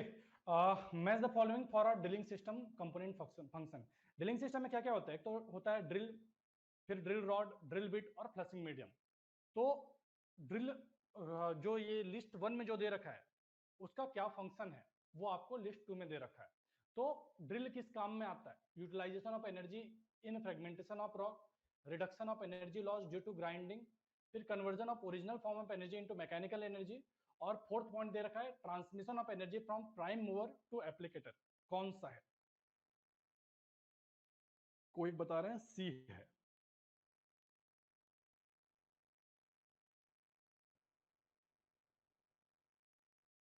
सारे के सारे का सी आ रहा है। कोई एक राहुल ही है जिन्होंने बी बताया है। ठीक है, तो सी राइट आंसर है। सी मतलब क्या समझे हमने? ड्रिल जो दे रखा है वो ड्रिल किस काम में आता है? Conversion of original form of energy to mechanical energy. जो इलेक्ट्रिकल है ओरिजिनल फॉर्म जो भी आपका इलेक्ट्रिकल से ऑपरेट हो रहा है, या डीजल इंजन ऑपरेटेड है, या पेट्रोल इंजन पेट्रोल तो नहीं रहता है, ठीक है, जिससे भी आपका फॉर्म ऑफ एनर्जी है उसको आपने किस में कन्वर्ट करा? मैकेनिकल एनर्जी में। वो काम कौन करेगा? ड्रिल करेगा। ठीक है, उसके अलावा ड्रिल रॉड, ड्रिल रॉड किस काम में आएगा? एनर्जी जो मैकेनिकल एनर्जी है उसको कहां से? प्राइम मूवर से एप्लीकेटर तक ले जाने का काम करेगा। एप्लीकेटर मतलब क्या हुआ? ड्रिल बिट तक ले जाने का काम करेगा। कौन? Drill rod. अब बात करते हैं आर मतलब ड्रिल बिट का। ड्रिल बिट क्या करेगा? Utilization of energy in fragmentation of rock. जो एनर्जी मिला किससे? प्राइम मूवर से, उसको यूटिलाइज करेगा रॉक के फ्रेगमेंटेशन में। और लास्ट है फ्लशिंग मीडियम। ये तो सबको ही पता है कि किस काम में आएगा? Reduction of energy loss due to regrinding, पानी जो डाल रहे हैं उससे। वैसे इसमें से अगर ये ऐसे भी अगर आपको कंफर्म पता था तो उससे भी आप ऑप्शन जो है बाकी सबसे सेपरेट कर पा रहे थे। आगे देख लो, 2015 का क्वेश्चन था वो। इसमें आज which of the following is not a working principle of drilling? Rotary percussive, rolling percussive, rotary. कौन सा जो है वर्किंग प्रिंसिपल नहीं है ड्रिलिंग का? बताइए, जल्दी बताओ यार।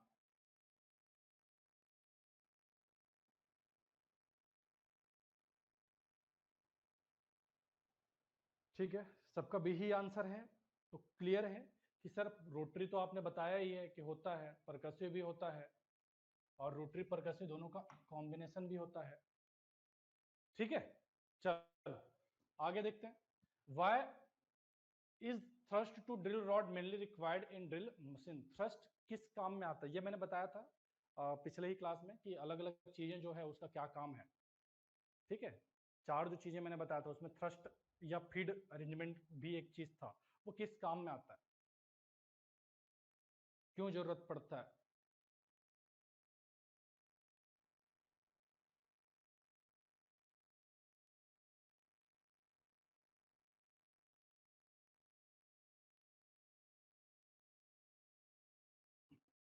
सब ए बता रहे हैं ना।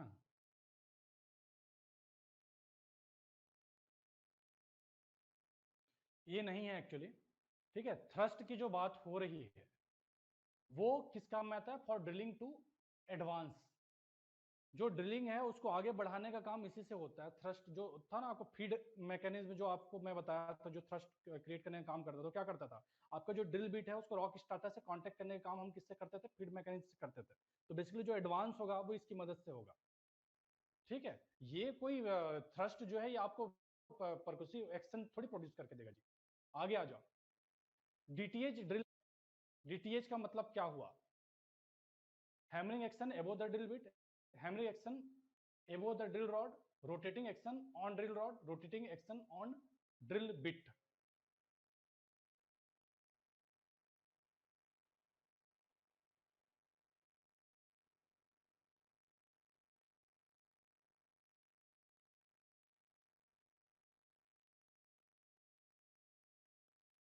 डीटीएच आते साथ में पहली चीज तो आपका सी ऑप्शन और डी ऑप्शन अपने आप हट जाना चाहिए कि down the hole drill machine जो मैंने बताया था वो हैमरिंग हैमरिंग एक्शन बेस्ड होता है।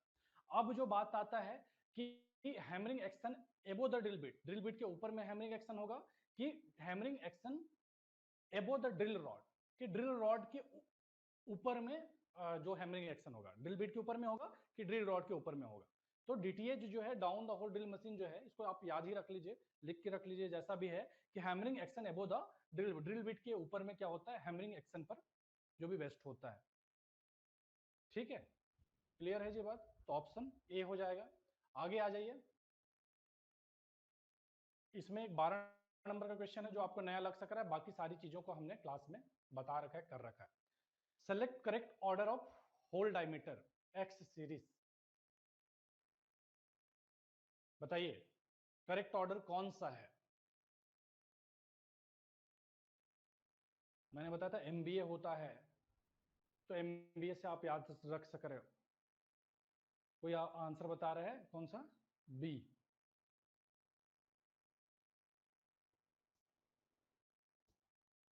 10 का आंसर बताइए।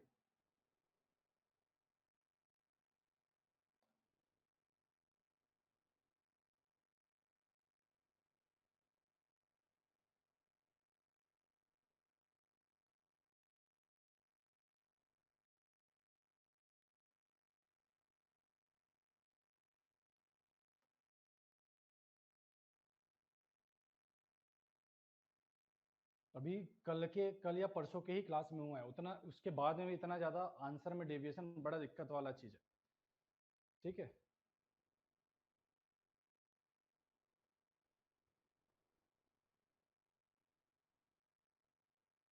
ठीक, सी ऑप्शन करेक्ट है। ठीक है, ऑर्डर अगर बोला है तो सबसे बड़ा कौन सा है? अभी बढ़ते घटते हुए क्रम में बोला ना, तो सबसे छोटा ई हो गया, देन ए हो गया, फिर बी हो गया और ए हो गया। मैंने बोला एमबीए से याद रखो, तो एक सीक्वेंस आपको समझ में आ गया। तो एनबीए में यहाँ पे हमको बोला है ना ऑर्डर कौन सा हो, जैसा साइन दे रखा है उस हिसाब से आप काम करेंगे। ठीक है, साइन इधर रहता तो इधर से एन स्टार्ट होता। क्लियर है जी बात? कोई ज्यादा दिक्कत नहीं है यार, यही मैं बोल रहा हूँ ना, यही एग्जाम में गलती भी होता है, पता तो है सर कि हाँ सीक्वेंस तो यही था, एनबीएई था, लेकिन एनबीएई तो और भी किसी में दिख रहा है, ए में भी दिख रहा है, तो उसको मारने नहीं, ए में नहीं, एम ए तो वैसे भी बाहर था मैथ से, बी भी बाहर था मैथ से, सी डी भी बाहर, सब तो बाहर था ही यार। अगर एनबीए डायरेक्ट याद था, अगर ट्रिक किसी को पता था, तो ट्रिक के तो सी जो डायरेक्ट कट हो रहा था, यहाँ पे तो डाउट वाला कोई बात ही नहीं था जो क्लास किया। आगे आ जाओ, what is the purpose of A barrel in drilling? Drilling पे बैरल का क्या काम होता है? 11 का बताओ, 11 का कोई बता रहे हैं? बी। सारे सहमत हैं? बैरल का क्या काम होता है? To store oil, oil store करने का काम आता है क्या?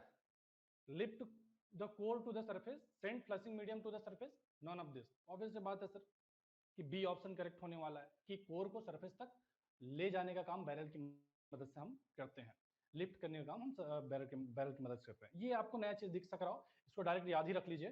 12वें नंबर का जो क्वेश्चन है, 12वें नंबर क्वेश्चन में क्या बोल रहा है? Which among the following drill has a reamer bit? ये जो दे रखा है उसमें से कौन सा ड्रिल है जिसमें रिमर बिट होता है? तो ऑडेक्स टाइप का जो ड्रिल होता है उसके अंदर में रिमर बिट होता है, तो इसको याद ही रख लीजिए। ठीक है, व्हाट 13 नंबर क्वेश्चन देखते हैं, what are the problems associated with wear out bit? अगर वियर आउट बिट है तो उसके साथ में क्या प्रॉब्लम है जो क्रिएट होगा, क्या प्रॉब्लम दिक्कत आपको हो सक रहा है, बताइए। 13 नंबर का क्वेश्चन, वियर आउट बिट मतलब तो समझ गए कि ऊपर का उसका धार खत्म हो गया समझ लो, तो क्या उससे समस्या होगा? 13 का आंसर बताइए। तुक्का मार रहे हो क्या यार? देखो बीटी सी बता रहा है, पता नहीं ये तो, इसमें मुझे लगता है आराम से आप, मैं नहीं भी पढ़ाया रहता क्लास को, तो इसमें कितना मेहनत है बताओ। What are the problem associated with wear out bit? मान लो बिट जो है घिसा हुआ है, तो उससे दिक्कत क्या होगा? चिप फॉर्मेशन इंक्रीज करेगा। ये तो एकदम अपोजिट बात कर रहा है कि आपका शार्प बिट है तो चिप फॉर्मेशन अच्छा करता है। इंक्रीज पाउडर फॉर्मेशन, फिर decrease hardness of bit. Bit के हार्डनेस का क्या लेना देना है वियर आउट बिट से? तो सीधा सीधा दिखता है कि हम अपना खुद का भी सेंस अप्लाई करें तो बी ऑप्शन सामने से दिखाई देता है कि अगर बिट घिसा हुआ है तो वो चिप बनाने के बजाय पाउडर का फॉर्मेशन करेगा। ठीक है, चलो आगे आ जाओ। 14 number, on which parameters of rock does the drill ability index depend? Drillability index हमने पढ़ा था, तो कौन कौन सा पैरामीटर्स है जिस पर ड्रिलेबिलिटी इंडेक्स जो है डिपेंड करता है? Specific energy, compressive strength, shear strength, all of the above, कौन सा है आंसर बताइए।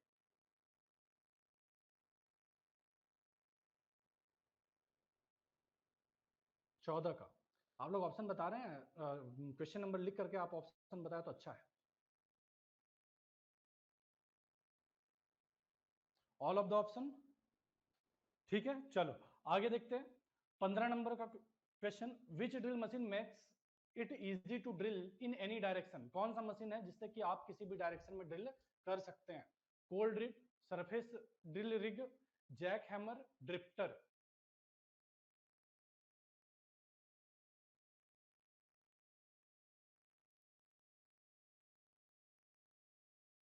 ड्रिफ्टर मैंने जब बताया था उस टाइम में हॉरिजॉन्टल बोला था, वहां पे आप जरूर लिख लीजिएगा कि किसी भी डायरेक्शन में कर सकता है। जनरली ड्रिफ्टर को यूज करते हैं टनल या माइनिंग ऑपरेशन के अंदर में हॉरिजॉन्टल होल करने के लिए। लेकिन वो जो ड्रिफ्टर है या बूमर है या जो भी एपी रॉक, जो भी आप खदान में टर्म यूज करते हो या टनल ड्राइविंग में टर्म यूज करते हो, वो जो मशीन है उससे आप किसी भी डायरेक्शन में होल कर सकते हैं।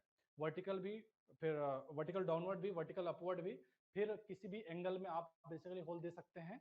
तो किसी भी डायरेक्शन में दे सकते हैं, तो ड्रिफ्टर राइट आंसर होगा। ठीक है, 15 का सी। आगे आ जाओ। विच of the following drill needs manual feed force? कौन सा ड्रिल है जहां पे मैनुअल फीड फोर्स देते हैं? फीड फोर्स मतलब लोग समझ गए होंगे, जो भी फीड मैकेनिज्म की जो भी बात हो रहा था।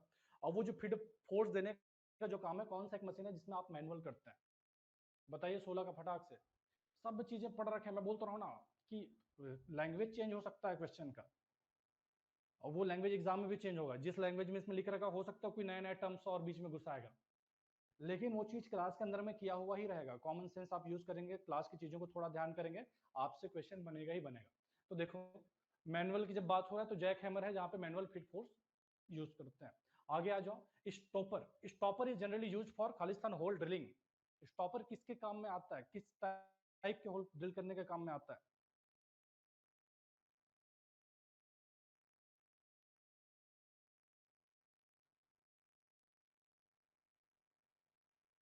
17 का बताइए।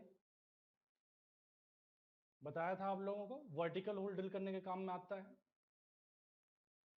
ठीक है, आगे आ जाओ। Find the odd one out according to type of rock in which the machine is put to use.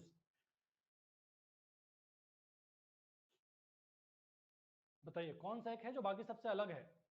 UDM, jumbo drill, stopper, jack hammer.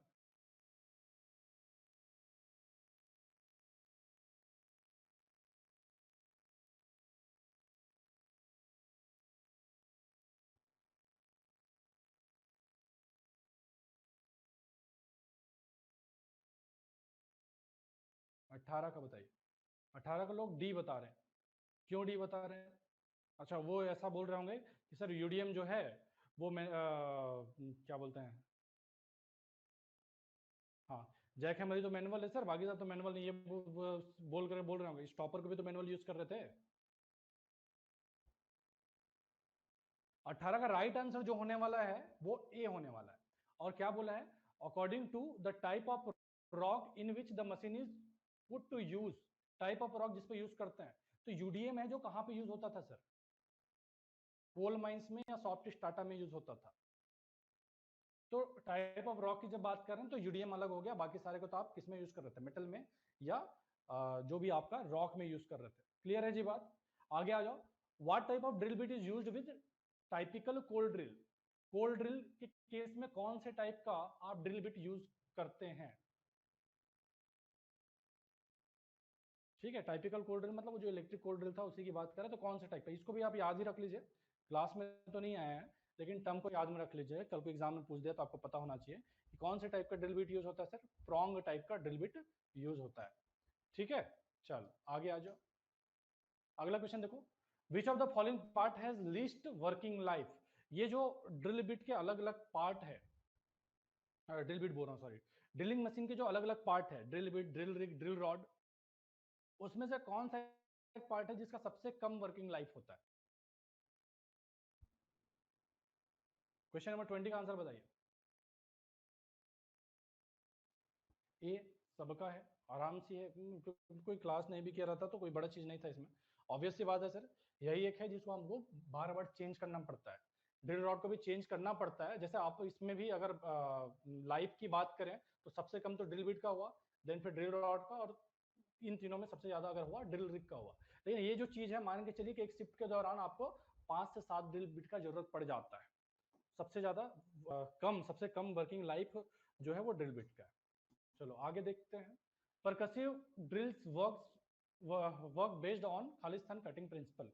परकसिव drill जो होता है वो कौन से कटिंग प्रिंसिपल पर बेस्ड है?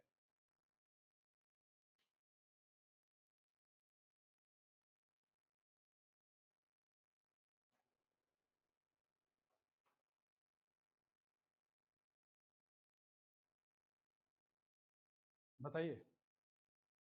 इम्पैक्ट एक्शन ए, सबका यही जा रहा है, मतलब मोटा मोटी सबने पता ही है, मान के चल रहा हूँ। तो राइट आंसर हो गया इम्पैक्ट एक्शन। अगला क्वेश्चन देखिए, 2018 का क्वेश्चन है, और ये सिर्फ 2018 का क्वेश्चन नहीं है, उसके पहले भी पूछा गया है, तो 2-3 बार ये क्वेश्चन बना है।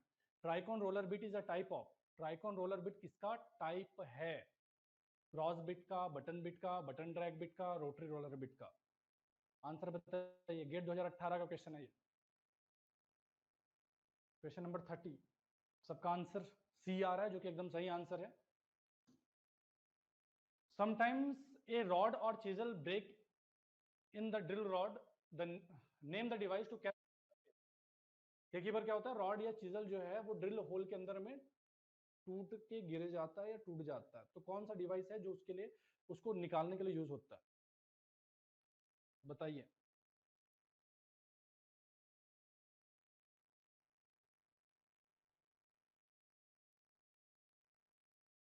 राइट आंसर ए है।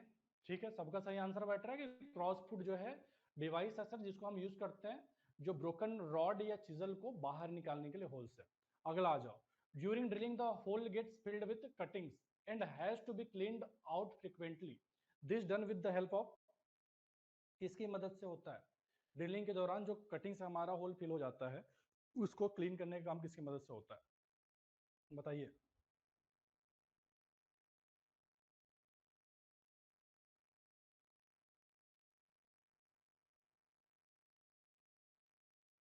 30 का सी, 36 का सी बता रहे हैं। ठीक है, तो परफेक्ट है। स्लजर जो है डिवाइस है जिसको हम यूज करते हैं किसके काम में? ड्रिल कटिंग्स को रिमूव करने के लिए। आगे आ जाओ। It is one of the oldest drilling technique where hole is drilled by striking a number of blows at short interval on the rock by a chisel type tool, and between the blows the tool is rotated. The drilling is called, कौन सा drilling method है जहां पे आप number of blows के through, short interval पे number of blows दे करके, strike करके आप जो भी ड्रिलिंग का काम करते हैं? आंसर बताइए। 40 का, 40 का भी करेक्ट है। आगे आ जाओ। 41, this is a process hole can be drilled from surface और underground working at any angle to the horizontal and used mainly for coring, the drilling process is. ध्यान से पढ़िए, क्लास के अंदर में आई हुई चीजें ही हैं जो मैंने क्लास में बताया है, वो चीजें थोड़ा बहुत भी ऐसे स्ट्राइक कर रहा होगा, क्वेश्चन आराम से बनेगा। 41 का सी बता रहे हैं संकेत।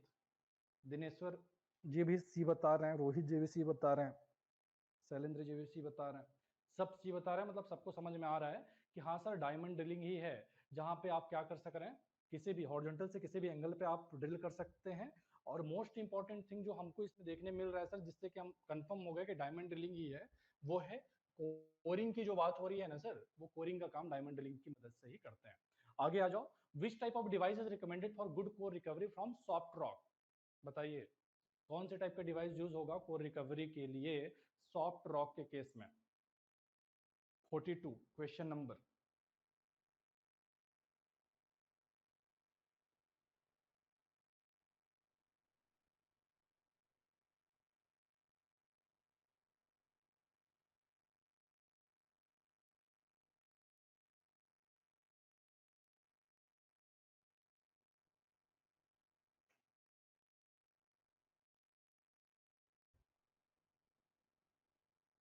ठीक है, 42 का बी बता रहे हैं। तो सिंपल सा चीज है सर, सॉफ्ट रॉक की आप बात कर रहे हैं तो double tip core barrel use करेंगे। यहीं पे अगर हम हार्ड और होमोजीनियस रॉक की बात करते हैं तो सिंगल टिप कोर बैरल से भी हमारा काम चल जाता। तो गुड कोर रिकवरी के लिए सॉफ्ट रॉक के केस में हम double tip core barrel use करते हैं, क्लास के अंदर में बता रखा है। आगे आ जाओ, ratchet and pawl arrangement in percussive drill machine helps in, जो परकसिव ड्रिल मशीन है उसके अंदर में जो रेचेट एंड पॉल अरेंजमेंट होता है वो क्या करने में मदद करता है, providing required rotational speed, indexing the bit rock interface, फिर regulating airflow in forward and return stroke of the piston, engaging bit with rock between the blows। किस काम में आता है बताइए? ये थोड़ा सा उटपटांग लग रहा होगा सुनने में, लेकिन थोड़ा सा आप दिमाग को सही सलामत रख करके क्लास में जो जो पॉइंट्स बताया है उससे भी आप चीजों को अलग अलग कर सक रहे हैं। Question number 43,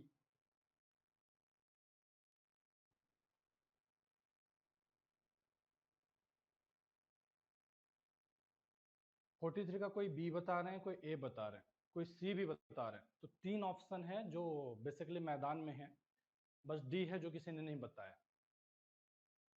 regulating the air flow in forward and return stroke जो कोई सी बता रहे हैं वो किस चीज का था, रेगुलेट करने का काम किसका था? थ्रॉटल वॉल्व था जिसकी मदद से हम स्पीड को कंट्रोल कर रहे थे और एयर के थ्रू हम उसको कंट्रोल कर रहे थे। रेचेट पॉल अरेंजमेंट का क्या यूज है? Indexing the bit rock interface, इसको आप डायरेक्ट याद भी रख सक रहे हैं, ध्यान में रख सक रहे हैं, ठीक है। रोटेशनल स्पीड देने का काम नहीं करता है क्योंकि जब हम परकसिव ड्रिल की बात कर रहे हैं तो रोटेशनल स्पीड तो अपने आप में गायब हो गया, ठीक है। और फिर रेगुलेटिंग एयर फ्लो को रेगुलेट करने का काम जो होता है वो वॉल्व की मदद से होता है, थ्रोटल वॉल्व है उसकी मदद से होता है। सी भी बाहर हो गया। Engaging drill bit with rock between the blows, bit को इंगेज हर ब्लो के बाद में इंगेज करने का काम जो है वो क्या रेचेट एंड पॉल अरेंजमेंट करता है? तो ये काम भी रेचेट एंड पॉल अरेंजमेंट नहीं करता है। तो एक जो पटांग ऑप्शन दिख रहा था indexing the bit rock interface, clear है? तो इसको आप डायरेक्ट याद ही रख सक रहे हैं, कल को आया तो आपने पता होना चाहिए। The tool use to correct the bore hole deviation, ये गेट 2008 का क्वेश्चन है। कौन सा टूल है जिसको बोर होल डेविएशन को करेक्ट करने के लिए हम यूज करते हैं? इसको भी याद में ही रखिएगा, ये अलग अलग जो डिवाइस है वो याद में ही रखने का चीज है। 44 बताइए।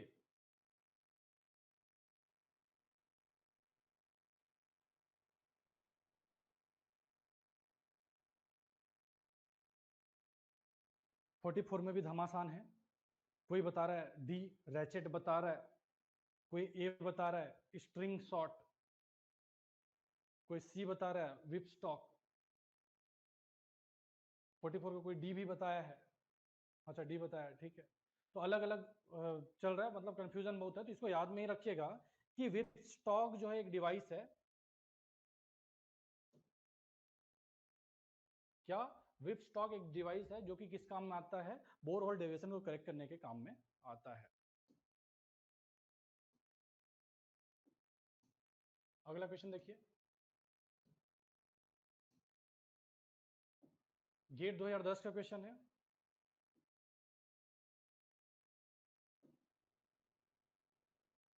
Match the following standard diamond drill rods, जो स्टैंडर्ड डायमंड ड्रिल रॉड्स है उसको मैच करना है। तो जो दो सीरीज था, एक एक्स सीरीज था, एक डब्ल्यू सीरीज था, ठीक है। तो डब्ल्यू सीरीज का दे रखा है, कोई भी सीरीज दे, कौन सा आपको अलग से कोई इसका वो याद रखना है? सीरीज ही आपको बताना है, सीक्वेंस ही आपको बताना है, जो कि आप आराम से बता सक रहे हैं, बताइए।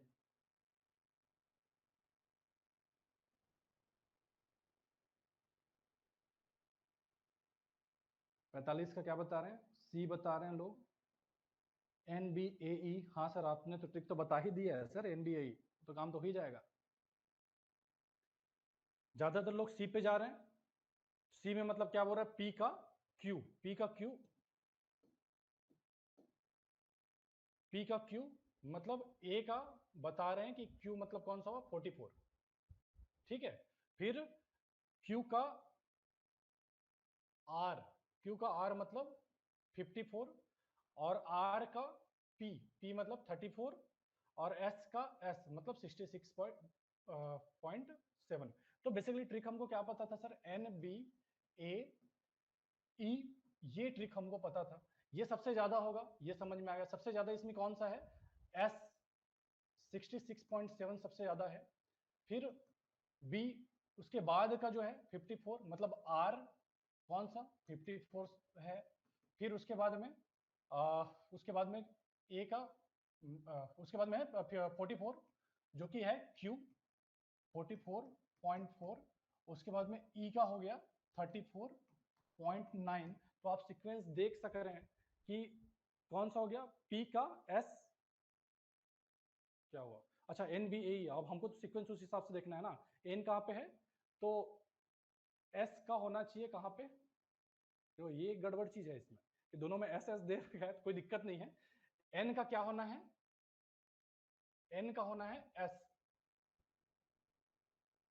लेकिन ये एस है तो एस का होना है एस, ये हो गया एस का एस सिर्फ एक ही ऑप्शन में है। क्लियर है जी बात,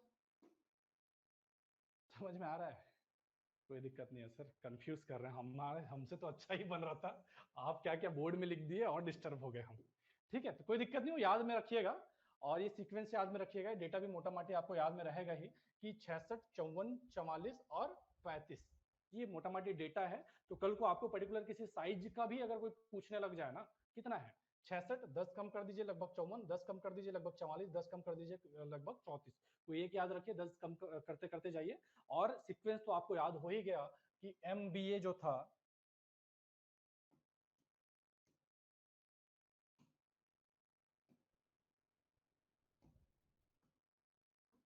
MBA जो था, MBA से हमने याद रख लिया NBA और लास्ट में E जोड़ दिया। तो मेरे ख्याल से इस क्वेश्चन से बनने वाला, इस टाइप के इस पर्टिकुलर चीज से बनने वाला क्वेश्चन कभी भी आपसे नहीं छूटना है। तो ये गेट 2010 का क्वेश्चन था, पहले भी इससे क्वेश्चंस बने हैं। वापस से आ गए, Tricon roller bit is used with, जो आपके गेट 2018 का क्वेश्चन था, 2 साल बाद में दोबारा से गेट ने रिपीट करा गेट 2021 के अंदर में, कि ट्राइकॉन रोलर बिट किसके साथ में यूज होता है, down double hammer, jack hammer, rotary percussive drill और रोटरी ड्रिल, किसके साथ यूज होता है बताओ, डी बता रहा भाई लोग, ठीक है। तो बेसिकली रोटरी ड्रिल है जिसके साथ में हम ट्राइकॉन रोलर बिट यूज करते हैं। आगे आ जाओ, the drill technique applicable for mineral exploration, mineral exploration के लिए कौन सा ड्रिल टेक्निक जो है वो एप्लीकेबल है, देखिए ध्यान से, मैं बता रहा हूँ ना टर्म्स में खेलेगा, इसके पहले कोरिंग करके टर्म लिखता था, अब मिनरल एक्सप्लोरेशन लिख दिया, क्या दिक्कत है ना, चीजें वही है जो क्लास में हो रखा है। तो इसका बताइए 51 का, 51 का भी लोग डी बता रहे हैं, तो मेरे ख्याल से सब सहमत है कि डायमंड कोर ड्रिलिंग ही है जिसको हम क्या करते हैं, मिनरल एक्सप्लोरेशन के लिए यूज करते हैं। ठीक है, बता रहा हूँ टर्म अलग अलग, डायमंड ड्रिलिंग बोलेगा, कभी डायमंड कोर ड्रिलिंग बोलेगा, तो जो भी है कंफ्यूज होने का दिक्कत है नहीं, पढ़ रखा है हमने, बनेगा ही चीजें। ठीक है, आगे आ जाओ, डबल ट्यूब कोर बैरल, ये second class manager certificate exam 2021 का क्वेश्चन है कि double tube core barrel is suitable for rock of hard homogeneous soft and friable weathered, और लास्ट ऑप्शन है only 3 and 4। Basically second class first class के exam में 5 option होते हैं, तो उस हिसाब से आ रखा है। 55 का बताओ, लोग सी बता रहे हैं,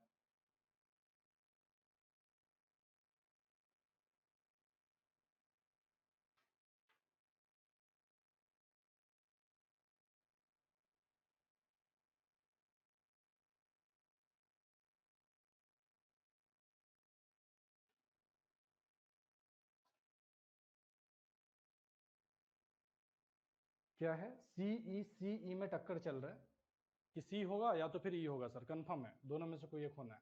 तो राइट आंसर जो होने वाला है वो ई होने वाला है, कि जो डबल ट्यूब कोर बैरल होता है वो soft freeable and weathered rock के लिए यूज होता है। तो जब दोनों ऑप्शन को मिलाने का चीज दे रखा है तो बिल्कुल आपका आंसर जो जाना चाहिए वो ई जाना चाहिए।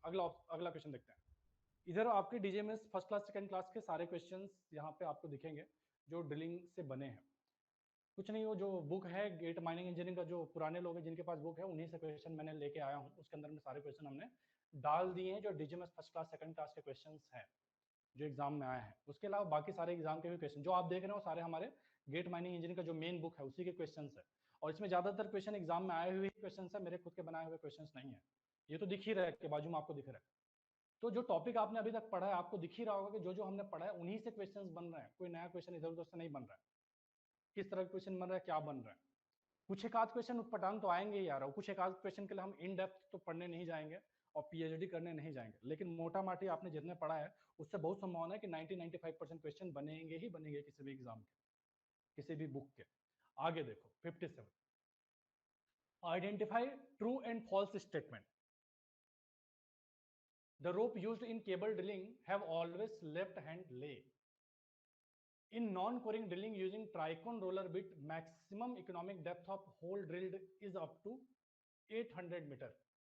The percussive method of drilling by rigid rod is also known as churn drilling. तो बाकी सबका तो पता नहीं सर, एक चीज तो मुझे कंफर्म पता है कि जो गलत होगा वो है सी, क्योंकि परकसिव ड्रिलिंग में sir drilling with wire rope जो था उसको हम चर्न ड्रिलिंग बोलते थे, क्योंकि उसमें चर्निंग इफेक्ट होता था। तो एक तो सी जो है वो फॉल्स तब मुझे कंफर्म पता चल रहा है, तो सी फॉल्स किसमें दे रखा है, या ट्रू किसमें दे रखा है, उसको तो आप काट दीजिए। अब जो कंपटीशन बच गया वो बच गया सी और ई के बीच में, सी और ई के बीच में आपका कंपटीशन बच गया। तो देख लीजिए कौन सा आंसर आपका होने वाला है।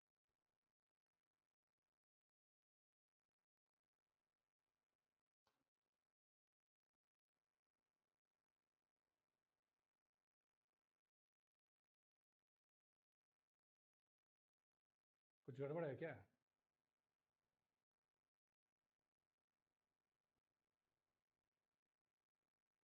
अच्छा 57।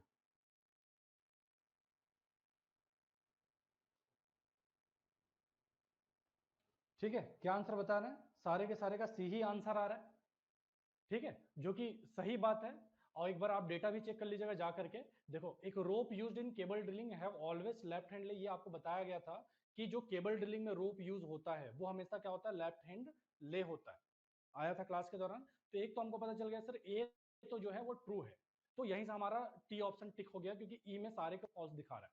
दूसरा, एक डेटा बेस्ड है जो कि याद करना थोड़ा मुश्किल काम हो जाता है, लेकिन अगर याद है तो ध्यान में रख सक रहे हैं कि नॉन कोरिंग जो ड्रिलिंग है, नॉन कोरिंग ड्रिलिंग मतलब कहाँ पे आ गया, जो ट्राइकोन रॉक रोलर बिट है। मैंने आपको बताया था डायमंड ड्रिलिंग में जो आपके अलग अलग ड्रिलिंग मेथड थे, सॉ कटर था, फिर एक डायमंड ड्रिलिंग था, और एक ट्राइकोन रोलर बिट था, यही एक नॉन कोरिंग ड्रिलिंग था। तो जब नॉन कोरिंग ड्रिलिंग की बात हम कर रहे थे तो उसमें मैंने आपको बताया था 1000 मीटर डेप्थ बताया था। 1000 मीटर डेप्थ से ज्यादा में अगर आप जाएंगे तो ट्राइकोन रोलर बिट जो है वो काम का नहीं है, इकोनॉमिक नहीं है। तो 1000 बताया था, तो उसी के आसपास मैच खाता है 800 मीटर, तो कहीं पे 1000 देखने मिल जाएगा कहीं पे। 1000 को बोला था कि ये लिमिट है, इससे आप अगर जाएंगे तो बेसिकली वो इकोनॉमिक नहीं होगा, तो 800 मीटर कहीं उसी से मैच खाता है। ठीक है, तो डेटा अगर याद है बहुत अच्छी बात, अदरवाइज इस टाइप के क्वेश्चन में तो आप जो एक आध ऑप्शन या दो ऑप्शन को पता करके भी आप चीजों को पता लगा सक रहे हैं। चलिए ठीक है, आगे आइए। The hole size in diamond drilling are designated as, जो होल साइज है डायमंड ड्रिलिंग में वो किससे डेजिग्नेट होता है, एनएक्स, ईएक्स, ईएक्स, बीएक्स, कौन किससे डेजिग्नेट होता है बताइए। 58 का राइट आंसर बता रहे हैं, ई बता रहा है भाई साहब। क्यों ई? कोई डी बता रहा है, ई बता रहा है, मतलब ये बड़ा दिक्कत वाला चीज है यार, कल क्लास में आज भूल जा रहे हो तो फिर तो बहुत समस्या है, फिर तो एग्जाम में बहुत दिक्कत होने वाला है। कल ही ना क्लास में हुआ है, अभी थोड़ी देर पहले हुआ है। एनबीएई आपको बताया था, एनबीएई, तो ई भी तो है। ठीक है, राइट आंसर कौन सा होगा, डी होगा। आगे बढ़िए। 59, in soft rock to achieve good core recovery the drill should be run at Khalistan speed and Khalistan pressure। ये भी क्लास के दौरान में अगर याद होगा ना, हल्का हल्का सा धुंधला धुंधला था तो टर्म आया था, तो क्या था, गुड कोर रिकवरी के लिए सॉफ्ट रॉक के केस में क्या करेंगे।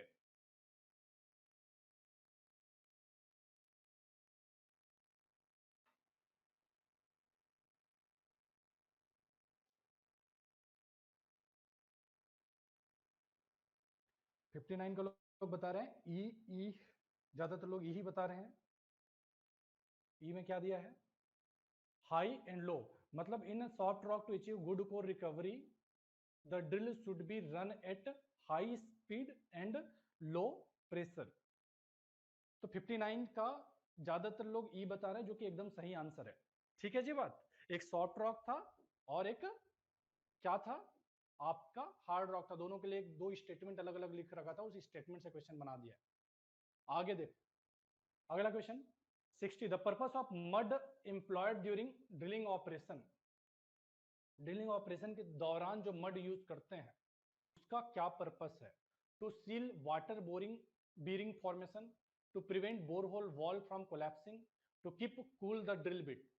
All of the above, none of the above. कौन सा है बताइए?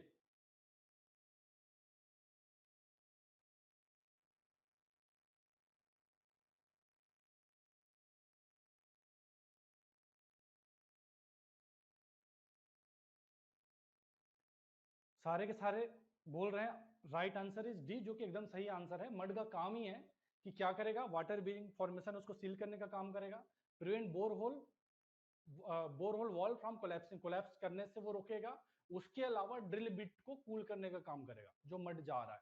ठीक है, तो ये भी ठीक है। अब उसके बाद आते हैं क्वेश्चन नंबर 61, जो गेट का क्वेश्चन था, वो सेकेंड क्लास एग्जाम 2021 में भी पूछा गया है कि match the designated size in diamond drilling by drill rod with core diameter. Core diameter के बेसिस पे आपने करना है, फिर वही देख लीजिएगा एनबीएई जो बताया था, एनबीए कर लीजिएगा फिर कर दीजिएगा। सब आंसर मेरे ख्याल से डी ही बता रहे हैं, तो मान के चल रहा हूँ डी होगा, देख लीजिएगा मिला लीजिएगा, सेम चीज को कितनी बार देखें। ठीक है, चलो आगे आ जाओ। Major factor affecting in borehole deviation are, कौन कौन सा फैक्टर है जो बोरहोल डेविएशन को अफेक्ट करता है बताइए? 1.5 to 5, 2 to 10, depth of hole, angle of hole, nature of strata, all of the above, only B and C. Second class manager certificate exam 2021 का क्वेश्चन है। सारे के सारे आंसर बता रहे हैं। अच्छा, तो कोई बताना स्टार्ट ही नहीं किया, अभी सोच रहे हैं क्या? रुको ना सर, सोचने तो दो सर। आंसर आना स्टार्ट हो गया। 60 का डी बता रहे हैं जो कि एकदम सही आंसर है। कि ऑल ऑफ द अबव कैसे आ गया यार ये ऑप्शन? अच्छा, ये दो जबरदस्ती घुस गया, नहीं प्रिंटिंग मिस्टेक है, वही मैं बोल रहा हूँ, ये तो बहुत उटपटांग लग रहा है।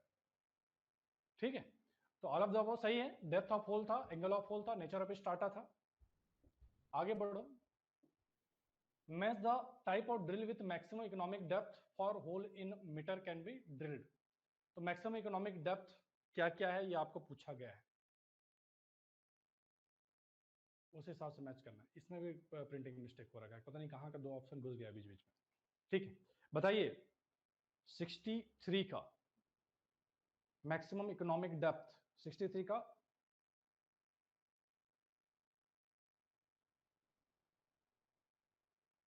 वीटी बता रहे हैं सी।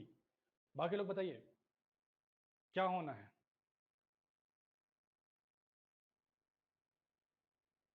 देखो ऊपर में जो दिख रहा है, एक परकसिव ड्रिलिंग विथ रॉड और केबल ड्रिलिंग, ये दोनों किसके एग्जांपल हो गए? परकसिव ड्रिलिंग के एग्जांपल हो गए। जब आप परकसिव ड्रिलिंग विथ रॉड यूज करें और एक केबल ड्रिलिंग यूज करें, और एक है डायमंड ड्रिलिंग। तो एक उस टाइम पे क्या है ना, आप ऐसे मोटा माटी अंदाजा लगाइएगा कि कौन सा ड्रिलिंग था जो वाइडेस्ट रेंज तक था, कि मैक्सिमम डेप्थ तक आप उससे कर पा रहे थे।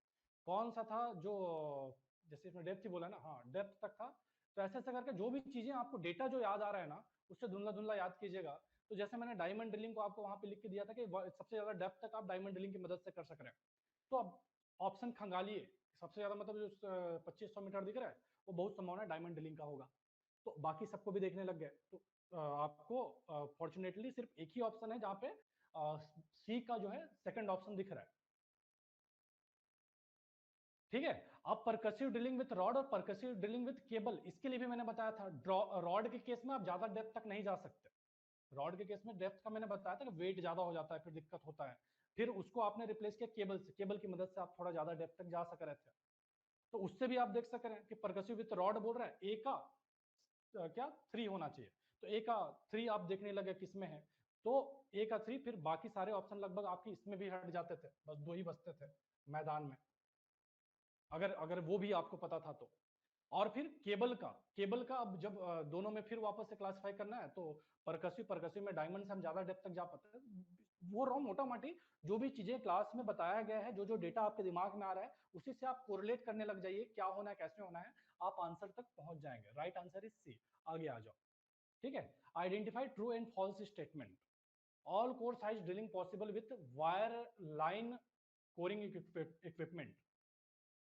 फिर wire line coring equipment is used for drilling hole of X and EX size only. फिर rock roulette bit used for rotary drilling provides course of startup passed through it. True और false आपको पूछा है, फिर से देखो ध्यान से।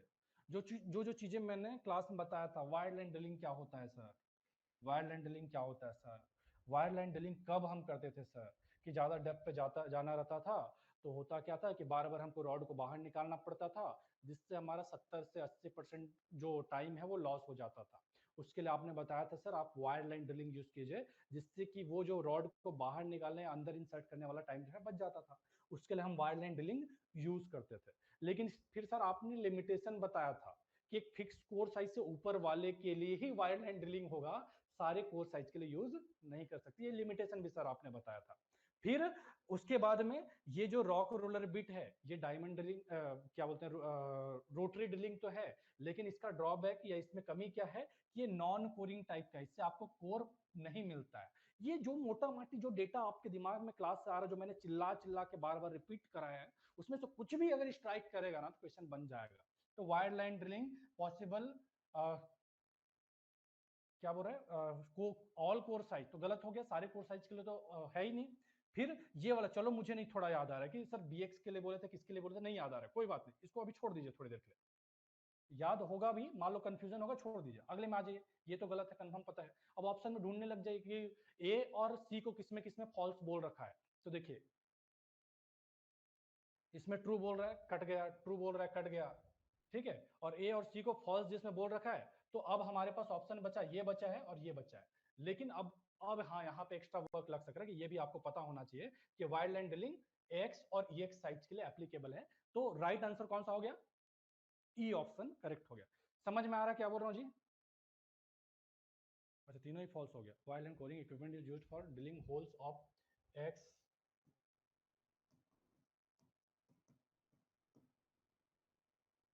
तो कम साइज के लिए गड़बड़ था।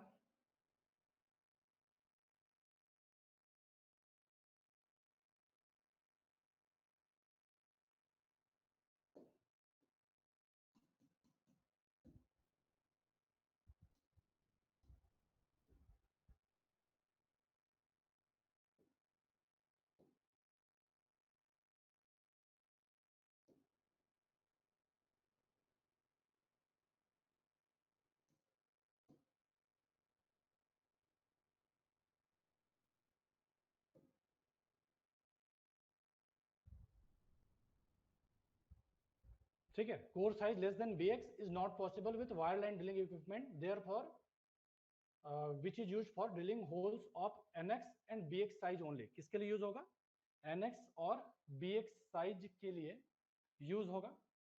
ठीक है जी बात, हाँ ठीक है ठीक है ठीक है। तो फिर वो भी फॉल्स हो गया। एक और जो ऑप्शन दे रखा है, देखो कंफ्यूज हो जाते हैं, यही सारा चीज एग्जाम में जो होता है।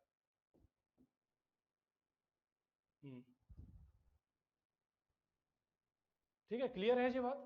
तो राइट आंसर कौन सा जाएगा फिर, बी जाएगा। क्या बोल रहा है, किधर गया,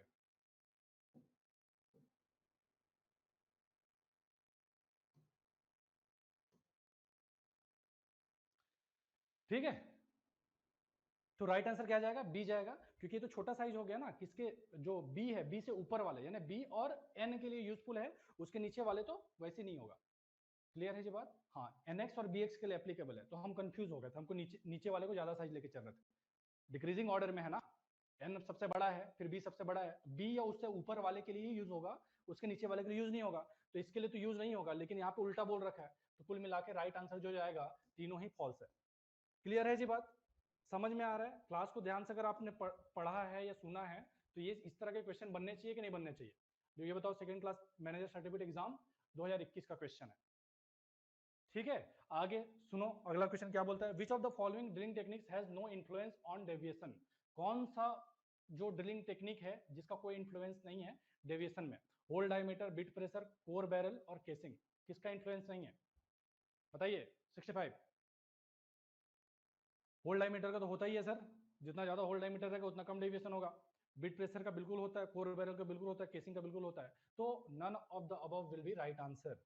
ठीक है जी बात, आगे देखें,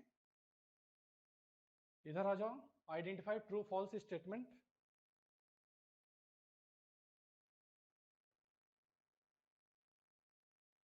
ये फिर वही सारे लाइंस है जो पीपीटी में लिख रखे थे, डायरेक्ट डायरेक्ट उसी को दे रखा है। कुछ एक आध एक्स्ट्रा आ सक रहे हैं, तो जितना पता है उतने को बनाइए, बनना है बनेगा, नहीं तो फिर छोड़ देंगे, क्या दिक्कत है। हर एक चीज़ तो पढ़ने नहीं जाएंगे ना, कुछ उटपटांग क्वेश्चन तो आपको एग्जाम में भी मिलेंगे ही। कितना भी मैं पढ़ा लूँ, कितना भी करवा लूँ, कुछ उटपटांग आएंगे। जैसे कार्लसन कंपास हमने नहीं पढ़ा, आ गया तो ध्यान में रखना तो ठीक है, अदरवाइज छोड़ सकते हैं। ठीक है, देख लीजिए। Identify true and false statement. High bit pressure during drilling accelerate deviation. जितना ज्यादा बिट प्रेशर रहेगा वो क्या करेगा, डेविएशन को एक्सेलरेट करेगा बोल रहा है। तो क्या है, क्या बता रहा है 66 का आंसर बताइए। अभी भी सोच रहे हैं क्या, आंसर बताओ।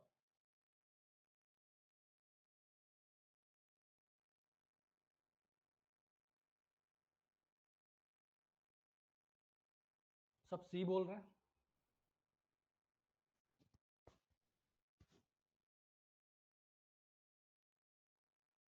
सी क्यों, फर्स्ट को ट्रू बोल रहे हैं, बाकी दोनों फॉल्स बोल रहे हैं, ऐसा। हाँ, एक ये इसके कारण कंफ्यूजन, कार्लसन कैंपस जो है उसके कारण कंफ्यूजन क्रिएट हो रहा है। बाकी तो बाकी ऑप्शन को तो आप वैसे भी चेकआउट कर देते, इतना मुझे समझ में आ रहा है। जो ए और सी में कंफ्यूजन हो रहा है इसी के चक्कर में हो रहा है, तो ठीक है, उसके लिए कोई ध्यान में रखिएगा। ये तो सही बात है कि बिट प्रेशर जितना ज़्यादा लगेगा उतना ज़्यादा डेविएशन होगा, वो डेविएशन को एक्सलेट करेगा। लाइन है जो आया हुआ था। ठीक है, दूसरे ऑप्शन में जब हम जाते हैं, condition for core barrel has no effect, बिल्कुल गलत बात है। कोर बैरल तो इफेक्ट कर रहा था बोरहोल डेविएशन को, तो सेकंड स्टेटमेंट जो है वो फॉल्स हो गया। फर्स्ट ट्रू है, सेकंड फॉल्स है। अब जो दिक्कत था वही ए और सी के बीच में, क्योंकि ये वाला है वो फॉल्स है कि ट्रू है ये हमको नहीं पता है। तो ध्यान में रखिए, कार्लसन कैंपस जो है वो भी किस काम में आता है, बोरहोल डेविएशन के मेजरमेंट में काम आता है। एक विप स्टॉक को आपने याद रखा था, उसके अलावा कार्लसन कैंपस को भी याद में रखिए। कंपास भी है वो बोरहोल डेविएशन के काम में, मेजरमेंट के काम में आता है। ठीक है जी, बात क्लियर है। ठीक है जी बात। तो कई सारे लोग ए बोल रहे थे और जो कंफ्यूज हो रहा है, तो उसमें कोई आपकी गलती नहीं, क्लास के अंदर में नहीं हुआ, तो इसको याद में रख लीजिएगा। कार्लसन कंपास भी है जिसको हम यूज करते हैं किसके काम में, बोरहोल डेविएशन मेजरमेंट काम में। आगे आ जाओ। Diamond drilling can be used to hole in bore hole in horizontal direction only, vertical direction only, horizontal and vertical direction only, all direction, incline direction. तो डायमंड ड्रिलिंग को हम किस में लेते हैं, किस काम में लेते हैं। 1.5 घंटा हो गया क्लास यार, इतना लंबा क्लास क्वेश्चन प्रैक्टिस में लग गया। ठीक, कोई नहीं। 67 बताइए। Right answer is D. ठीक है, क्लियर है जी बात। डायमंड ड्रिलिंग से कोई भी एंगल में आप कर सक रहे हैं, पहले भी आ चुका है सेम क्वेश्चन। ये first class manager certificate exam 2021 का क्वेश्चन था। अभी फिर से आ गया ये क्वेश्चन, पहले भी आया हुआ है, तो छोड़ के आगे बढ़ जाइए, कोई दिक्कत नहीं, आगे बढ़िए 70 पे आ जाइए। देख ही चुके हैं सेम क्वेश्चन को। ड्रिल रॉड बिट और सर्कुलेटिंग फ्लड किस काम में आता है, क्या काम में आता है, सेमी क्वेश्चन है, वो तीसरी बार रिपीट हो रहा है। अगला क्वेश्चन देखो, what is the purpose of borehole survey. Borehole survey किस काम में आता है, to find the direction of borehole survey, to know the ore reserve, to know the depth of hole, to find out continuity of ore body, to find geological disturbance। borehole survey का purpose क्या है।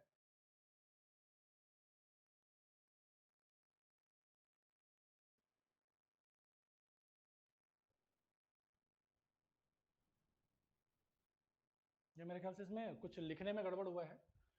तो find direction of borehole ऐसा होना चाहिए था, सर्वे अपने आप मेरे ख्याल से लिखा गया है।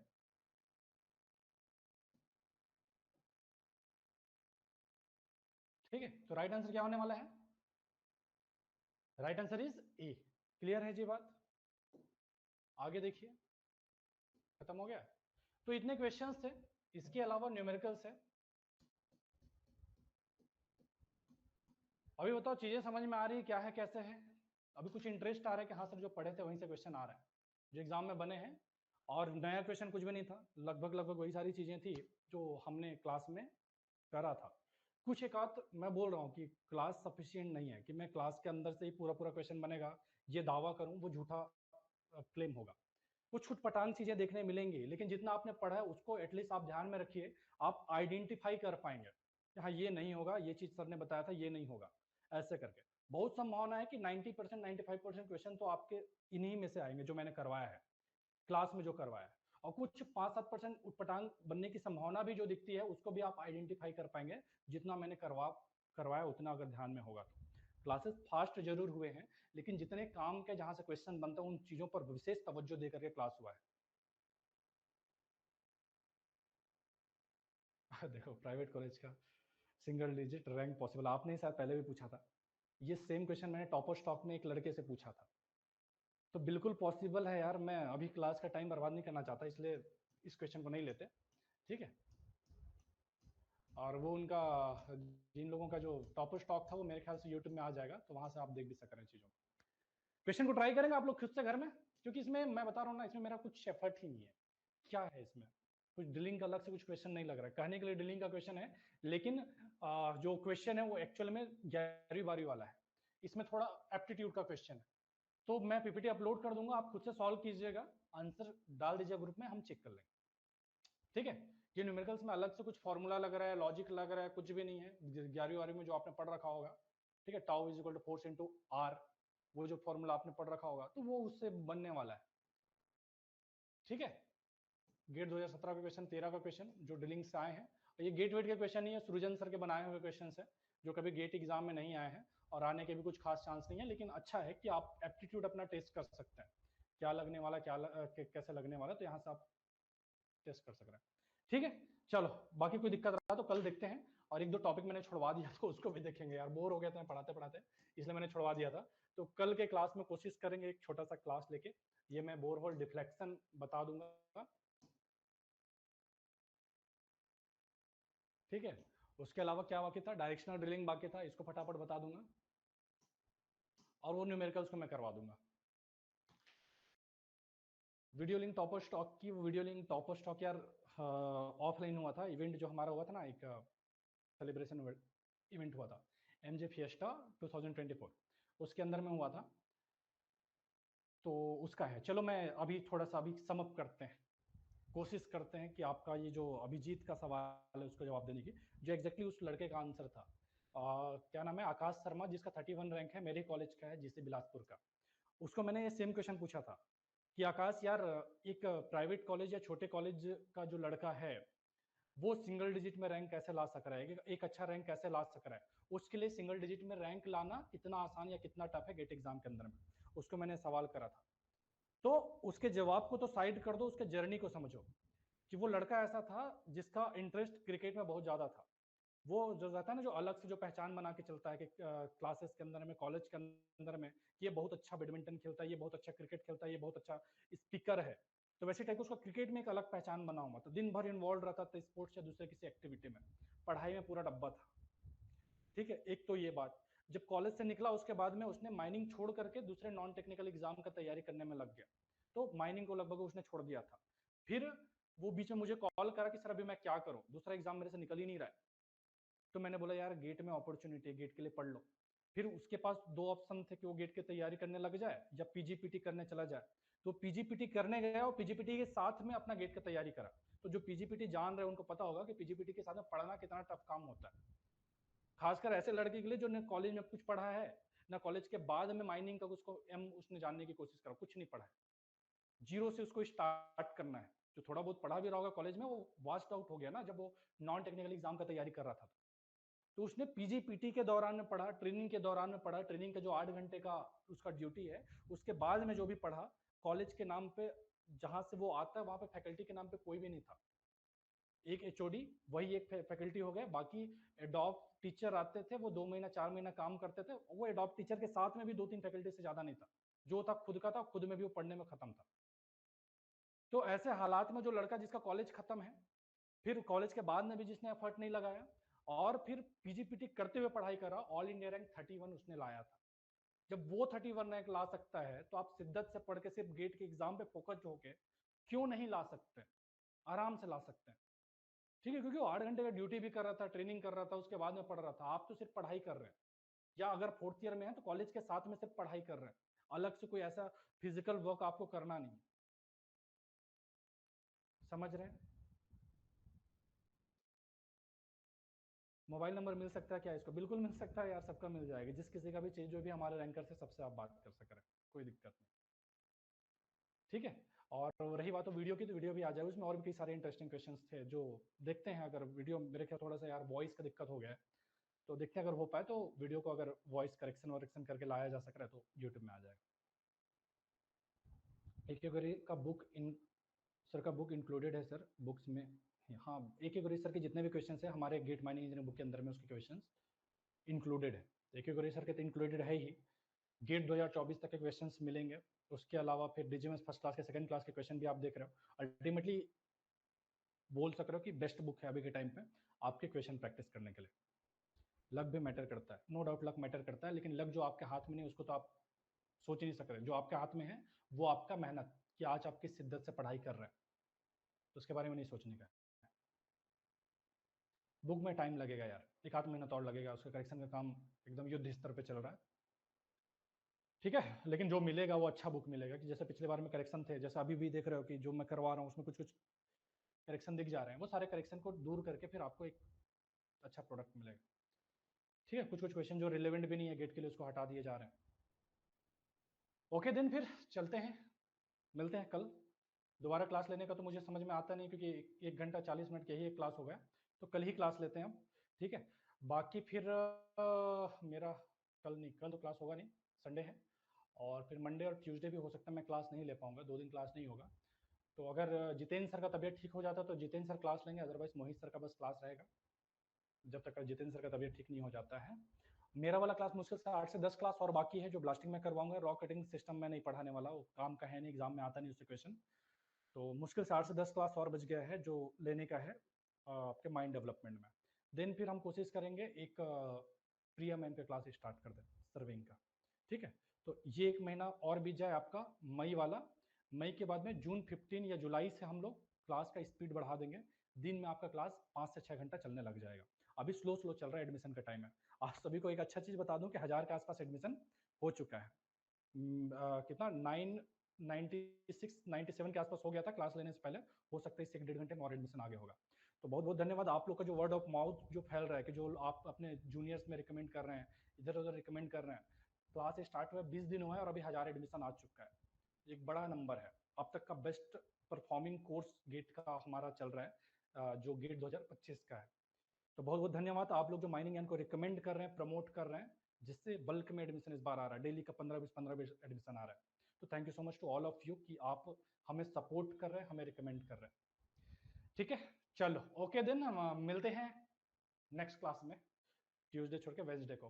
तो अभी आप लोग पेन वेन मत लीजिएगा, सर अरे सर क्लास इरेगुलर हो रहा है, सर क्लास अचानक से ड्रॉप हो जा रहा है, क्लास सस्पेंड हो जा रहा है, डिस्टर्ब मत होइएगा। अगर किसी को बहुत ज्यादा ऐसे मन भी कर रहे हैं ना, तो आप पुराने क्लासेस से भी पढ़ सकते हैं, देख भी पा रहे हो, कोई नया चीज नहीं करवा रहा हूँ। जो लास्ट ईयर हुआ है वही सारी चीजें हो रहे हैं। मैं तो चाहूंगा कि आप लोग अभी भी दिन में 5 से 7 घंटा आप पढ़ाई कीजिए पुराने क्लासेस के साथ में। जितना जल्दी आपका सिलेबस खत्म होगा उतना अच्छा आपके लिए है, उतना अच्छा आपके लिए है। लास्ट में आपको प्रैक्टिस के लिए टाइम मिलेगा, क्योंकि ये पढ़ना वढ़ना सब बात की बात है। आप सोचिए ना कि मैंने जो थ्योरी पढ़ाया था वो सारा आपने थ्योरी पढ़ लिया, लेकिन अगर क्वेश्चन आप नहीं किए रहते आपका थ्योरी वाइप आउट हो जाता, याद ही नहीं रहता। तो बहुत इंपॉर्टेंट है आपका क्वेश्चन प्रैक्टिस करना, और क्वेश्चन प्रैक्टिस के लिए टाइम बचाना लास्ट में। वो तब आप बचा पाएंगे जब आपका सिलेबस खत्म होगा। तो अगर आपके पास लगता है आपको पढ़ना चाहिए, तो आप अभी आप 5-7 घंटा क्लासेस को यूटिलाइज कीजिए, जो पुराने क्लासेस है। खासकर जियो मैकेनिक्स, यार जियो मैकेनिक्स बहुत इंपॉर्टेंट है। जियो मैकेनिक्स के बगैर कोई जो है एक अच्छा रैंक सोच ही नहीं सकता, इतना इंपॉर्टेंट जियो मैकेनिक्स है। और मैं दावे के साथ कह सकता हूं कि आप अगर पूरा डब्बा भी है, 11वीं या 12वीं क्लास का भी कोई बच्चा कोई आ जाता है कि जिसको माइनिंग का एम भी नहीं पता, और वो अमृतेश सर की क्लास को ध्यान से शुरू से लेकर आखिर तक पढ़ लेता है, ध्यान से मतलब ये नहीं कि भगा भगा के देख रहे हो, ये नहीं कि 1.5x 2x स्पीड में देख रहे हो, ध्यान से देखने का, हर एक कॉन्सेप्ट को समझना है। उनका क्लास थोड़ा लंबा है, लेकिन अगर ध्यान से कोई देख लेता तो मैं दावा करता हूं कि गेट माइनिंग इंजीनियरिंग 2025 एग्जाम में जियो मैग्नेटिक्स का जो 12-15 नंबर का क्वेश्चन आने वाला है, वो हर एक क्वेश्चन आपसे बनेगा। जिस शिद्दत के साथ अमृतेश सर ने क्लास लिया है ना, कोई चांस ही नहीं कि आपसे क्वेश्चन छूटे। तो अभी के टाइम पे बहुत अच्छा टाइम है, ऐसे लेंथी सब्जेक्ट को आप खत्म कर दीजिए, क्लास पुराने रिकॉर्डिंग से पढ़ लीजिए। जितना जल्दी आप इस तरह के सब्जेक्ट को खत्म कर लेंगे उतना अच्छा आपके लिए। क्लियर है जी बात? मैं हमेशा से बोलते आया हूँ, लास्ट ईयर भी बोला हूँ, इस बार भी बोलूंगा, कि आपके हिस्से का काम आप ईमानदारी से कीजिए। आपके सिलेक्शन के पीछे 80 से 90% कंट्रीब्यूशन आपका खुद का होने वाला है। कोचिंग का काम आपको क्या पढ़ना है, कहाँ से पढ़ना है, कैसे पढ़ना है, ये देना मात्र है। सिलेक्शन आपका होगा कि नहीं, ये डिसाइडर आप खुद है। कि आप घर में बैठ के कितना पढ़ाई कर रहे हैं। तो आपका जो क्लास इरेगुलर हो रहा है या 1-2 घंटा क्लास हो रहा है उसके डिस्टर्ब मत होइए। आप अपने टाइम की यूटिलाइज कीजिए। रिकॉर्डिंग्स आपको 22 के, 23 के, 24 के और इस बार 25 का तो मिल ही रहा है। हर साल का रिकॉर्डिंग्स है। जो भी फैकल्टी आपको अच्छा लगता है उस फैकल्टी का क्लास आप देखिए। जैसे माइंड डेवलपमेंट सृजन सर ने भी पढ़ाया है, AIR 2 है गेट 2022 के वो। तो अगर लगता है कि सृजन सर अच्छा पढ़ा रहे हैं, उनका मुझे ज़्यादा अच्छा समझ में आ रहा है, तो उनसे भी पढ़ सक रहे हैं, कोई दिक्कत नहीं है। वैसे मशीनरी में आपके पास मल्टीपल ऑप्शन है, माइंड प्लानिंग में आपके पास मल्टीपल ऑप्शन है। जिस भी फैकल्टी के साथ आप कनेक्ट हो पा रहे हैं, उनकी क्लासेस अगर आपको समझ में आ रहा है, उनसे पढ़िए, शिद्दत से पढ़िए, ठीक है। ओके विकास, करिए मेहनत, और हम चाहेंगे कि आपके बीच में से फिर वापस गेट 2025 का AIR 1 या बुलेट वाला जो बच्चा है आप में से ही निकल के आए। अगले साल वालों को तो देंगे ना, पता ही होगा, AIR 1 को बुलेट दे रहा है, उसके अलावा जो टॉप 10 रैंकर्स है उनको आईफोन मिलने वाला है गेट 2025 में। ये तो छोटा मोटा चीज है वैसे यार, प्राइस वो अपने आप में सेल्फ सेटिस्फाइंग है। जब आपका एक अच्छा रैंक लगता है ना, तो जो रैंक लगने के बाद जो खुशी मिलती है छोटी मोटी चीजों से, वैसे उसका कोई तुलना नहीं है। तो जो भी है पढ़िए, हमारे लिए पढ़ सक रहे हैं, प्राइस के लिए पढ़ सक रहे हैं या खुद के लिए पढ़ सक रहे हैं, जिसके लिए पढ़िए, पढ़ना इंपॉर्टेंट है। ठीक है जी बात, चलिए